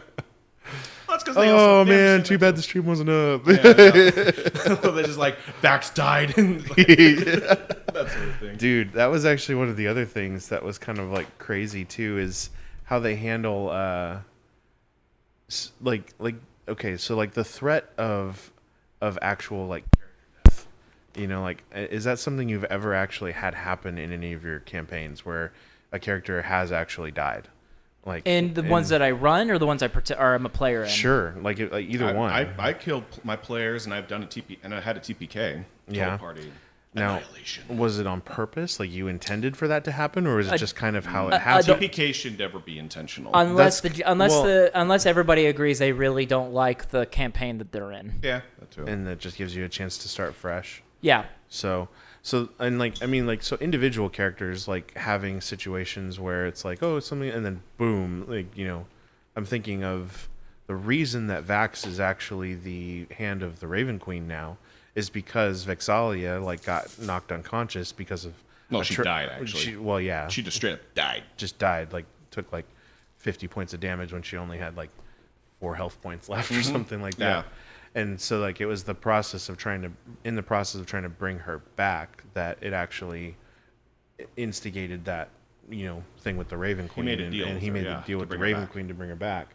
And so that's the kind of thing where it was just like it was tense, but it was also one of those things where it was like it didn't also like just thinking back like on that whole encounter, it also seemed like it surprised Matt when it all happened too. He's just like, oh, okay. Yeah, that happened. Yeah. That happened. Yeah. And how do we deal with it? And like you could kind of see like Laura, the actress that is playing Vex, is literally just like freaking out the whole time because it's just like, oh my gosh. Yeah. Players will always throw a monkey wrench into your plans. Yeah. They will always surprise you. And Well, and it was because I think like Percy just kind of like randomly haphazardly opened something that exploded. Yep. And it killed another character. Yep. And so you could kind of see like there was this whole kind of element to what just happened because they had just finished whatever It was fighting a beholder. Yes, that's what it was. I couldn't remember what they were fighting. I think it was like a zombified beholder. It was just a beholder. But maybe I don't know. Yeah. It was some form, and then like wham, that happened, and you're like, oh snap! Yeah. Well, I mean, a couple sessions ago, I killed Tugs. you did kill Tugs. Through disintegration, which instantly killed him. And in Dungeons Almost killed my character. Almost killed But yours. that's because of a decision that I made in that moment. Well, it was also really close. And I didn't actually read all the effects that the Death Tyrant does. He actually prevents all healing within his cone. Which I would have been dead if I wasn't healed. Yes, yeah, you would 100%. have been dead. For context, there's a spell, and it was used incorrectly, and we both like talked about that afterwards. Because I hate using things incorrectly. Sure, and I am not a min maxer. I am not here to squeeze as much out of this as I can. I want to work within the limitations of the game. But the Death Tyrant, which is just a scarier beholder, I used Compelled Duel on it. And I wasn't within a distance I was supposed to be able to do that. And what Compelled Duel does is it has to attack you, or it attacks at disadvantage against anything else. So I had a whole bunch of bullshit thrown at my character for the next 2 rounds. All the eye rays thrown at my character. And my character's tanky, thank God. But it was still having all of that. It came close, and the cleric healed me. But Isaiah learned after the session that I wasn't supposed to be able to be healed. Because the beholder, like within that cone of its eyesight, all magic is dispelled. So for a normal beholder, that's the case. For Death Tyrant, it's negative life cone, which any healing is immediately negated, and players cannot regain any HP within it. And if somebody dies within that cone, they're immediately turned into a zombie at the beholder's command. Dang. Wow, that's crazy. I didn't know about that. Yeah, it's pretty nuts. Sometimes it's rare, but sometimes a player just will let a death happen because they want to get to a new character. Sure. Or sometimes because it's narratively sound. Yeah, it's narratively sound. That's the other thing about sorry, Stu. The other thing about D&D is that when I run into players that think it's about winning, it's like, well, sometimes losing fits the narrative better. Yeah. You guys aren't, superheroes. Yeah, exactly. You're gonna lose. So sometimes. Well, and that's kind of the thing of trying to figure out how you navigate that. It's going to require the players to work together. As you're telling that story element. So, yeah. The only TPK that happened was at Dungeon of the Mad Mage, which the players weren't too upset that happened, but it was they let Spite go. And he was a very powerful wizard. Yes. That could cast 9th level spells. Well, he only could cast one 9th level spell, and that was Time Stop. Which was enough. Which is what he used to get to the other side of the school. While you guys were trying to figure that out, he did a series of events that he killed someone to gain an ally in this fight, and basically waited for you guys to come in and trapped you all using Wall of Force to cast spells through. It was for the better, because, again, people were just not enjoying that campaign. Yeah, which really sucks, because the level below it was really cool. I was enjoying the campaign, but again, I'm pretty simple. I like dungeon crawling, I like combat, and that's what a lot of it was. Sure, yeah. I was playing a very, very fun character that I had to... So much so that I had to modify the character because the other players are getting worried about him. Yeah. But I look forward to bringing that character back. I think. So this is just another question for using created content from other places with Liberty, or crediting. I like the idea of a dungeon crawl, but maybe you split it up, and if you're trying to narratively tell a little bit more of a bigger area story, where it's in this city, and then they find this element of a dungeon in here, but you split up what is a multi-level dungeon crawl across different things. So it's is that something that you guys would ever say? Well, that's in Dungeon of the Mad Mage. That's essentially described Dungeon of the Mad Mage. Yeah. So some of the so for context, it's a giant series of caverns that goes down 22 floors, and as you go deeper and deeper, things get weirder and weirder, but some of the levels are not dungeons at all. The weirdest one is when you go to space. Yeah, see, because again, Hallister the Mad Mage himself is insane, but some of the levels are full-on towns. Yeah. So we ran into a port town on the Skullport on 6th level. Yeah, that was the 6th level. It was. I remembered that. But you also know that you're in what is essentially a singular dungeon, right? Yes, we do. But this is what you're experiencing as you go through these levels. Right. Yeah. So I've been meaning to. I mentioned this previously to Garrett. I'm gonna be revisiting Dungeon of the Mad Mage and fixing it and making it into a less dungeon crawl for dungeon crawl's sake and more story reason behind the dungeon crawl. More like villages, towns, and conflicting interests within the dungeon, because there's a little bit of that. Yeah. But it's taken the back foot. It's always on the back foot of you're going through a dungeon.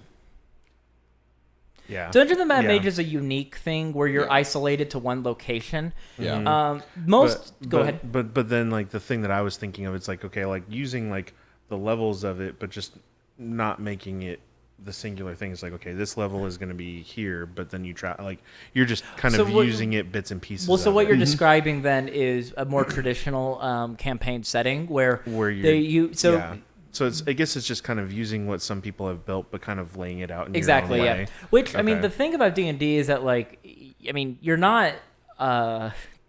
It's not. It's not like pla- copywritten. It's not plagiarism. It's not plagiarism. Like, you can use like as long as you're not like trying to sell it, obviously. Yeah. But like, I mean, like if you're like, people will create content online for everybody to use all Yeah, the for sure. time. And then and it it's- uses the 5e system. The and 5e whatnot. system. Well, also like You there pull are up- game streams that do like other than Critical Role, there's another one that's Dimension 20. They did the Strixhaven School and Which was that spell book you banned? Yes. Okay. Yeah. And then there was Arcane Arcade, and they're doing Icewind Dale. So you can do the campaigns, you know. the music in your campaign is all Dark Souls music yeah, and I do use Dark Souls music, or Witcher.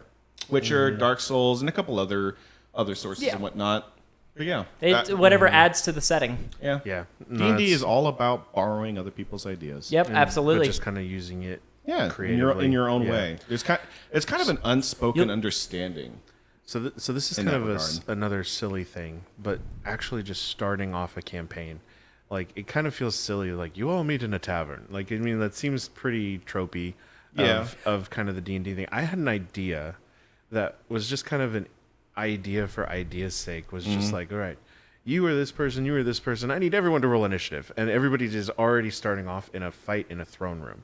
Oh. And that was the reason, like, I wanted to, like, kind of not explain what was going on. It was just already this fight was happening. There's something And- similar. It's a jailbreak sequence. Okay. They're all Yeah. prisoners, and they learn to escape together. That's cool. Yep. Okay. And so then, like, my narrative idea was that, like, you know, the fight kind of disengages and ends, and, like, what ends up stopping the fight is, like, you know, the king is like, well done, and you find out, like, a little bit more is, like, you are all actually the protectors of it, and this was more of just, like, a display fight of all of your Right. talents and skills. Right. For, That's cool. For, like, I like that. for like, a banquet Yeah, that was yeah, yeah. happening. Yeah. And it was like, oh, you know, like, it was just, like, a different way of Yeah. kind of, but, like, it was also one of those things that as I was kind of thinking through it and writing it, I was also writing it with the types of players I'd been playing with because they just liked hitting crap, and so that was part of where I was like, "Hey, let's just jump right into Oh, yeah, that initiative," would work you know. for players who are like that. Yep, which, that's my team right now. Yeah, I had an idea of everybody just wakes up. And You don't have a character sheet.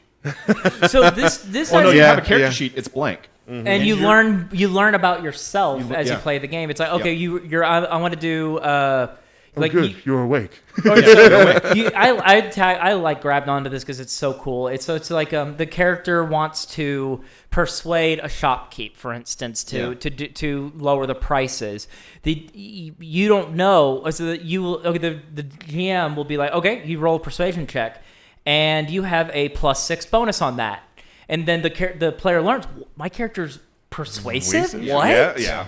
I thought about just having them roll a d20, and I just do the math behind me, and they have to figure out like, am I proficient in this? Oh, yeah, exactly, yeah. Because I succeeded.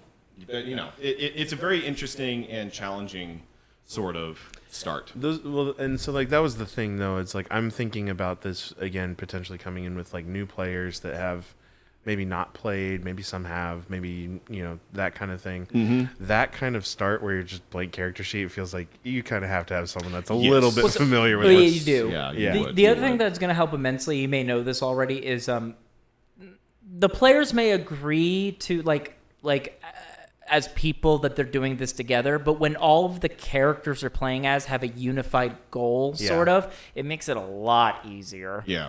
Like Dungeon of the Mad Mage, we all had the goal of getting to the bottom of it. Yeah. Curse of Strahd, we all went into the land of Strahd to Barovia to kill Strahd himself or something along Or those something, lines, or yeah. lift the curse or something, Yeah, right? lift the curse of Strahd. So when in my current campaign, the Dragon of Icespire Peak, they did the stereotypical, they all met in a tavern kind of thing, and they were all there to make some money off of quests, help out the locals, Which I simple will stuff. say, I started Curse of Strahd in a tavern.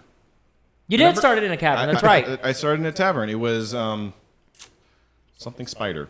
Anyway. It'll come to you later. Yeah. Yeah. And you'll I just blurt it out. The am black spider. unfortunately having to get going for work. Oh, Well, yes, dude. yes, of course. I'm very sorry. Please continue on without It me. is 4:51. Wow. So we've been doing this for we've done our time. We've done our time. But yeah. thank you guys for having me for the D&D one, especially. Yes, absolutely, I yeah. love talking D&D anytime Yeah. I can. It was a lot of fun. Yeah, Appreciate of course. y'all. Thank you so much for coming, Garrett. We had a great talk, and maybe we'll see about maybe doing this again some other time. And when we talk about D&D. It was a lot of fun. Yes. All right. Well, thank you all for listening to Yes. this episode of the Smoke Signal podcast. Tap The like the like button. and tap the subscribe button. Don't forget to hit the bell icon to be notified whenever we go live again. Hopefully you all enjoyed this little more extended podcast. But it's something that we find really fun and random. Really passionate about. Yeah, it's a lot of fun, passionate. Yeah. So we hope you all enjoy and have a good day or night. Actually, depending on when you listen. and if you have your own D&D tips that you like to share, feel free to put it in a comment. yes, do that, and if you do that, we'll revisit it and we'll talk about it. Sounds good. Yeah. All right. Goodbye, Goodbye, everybody. I didn't realize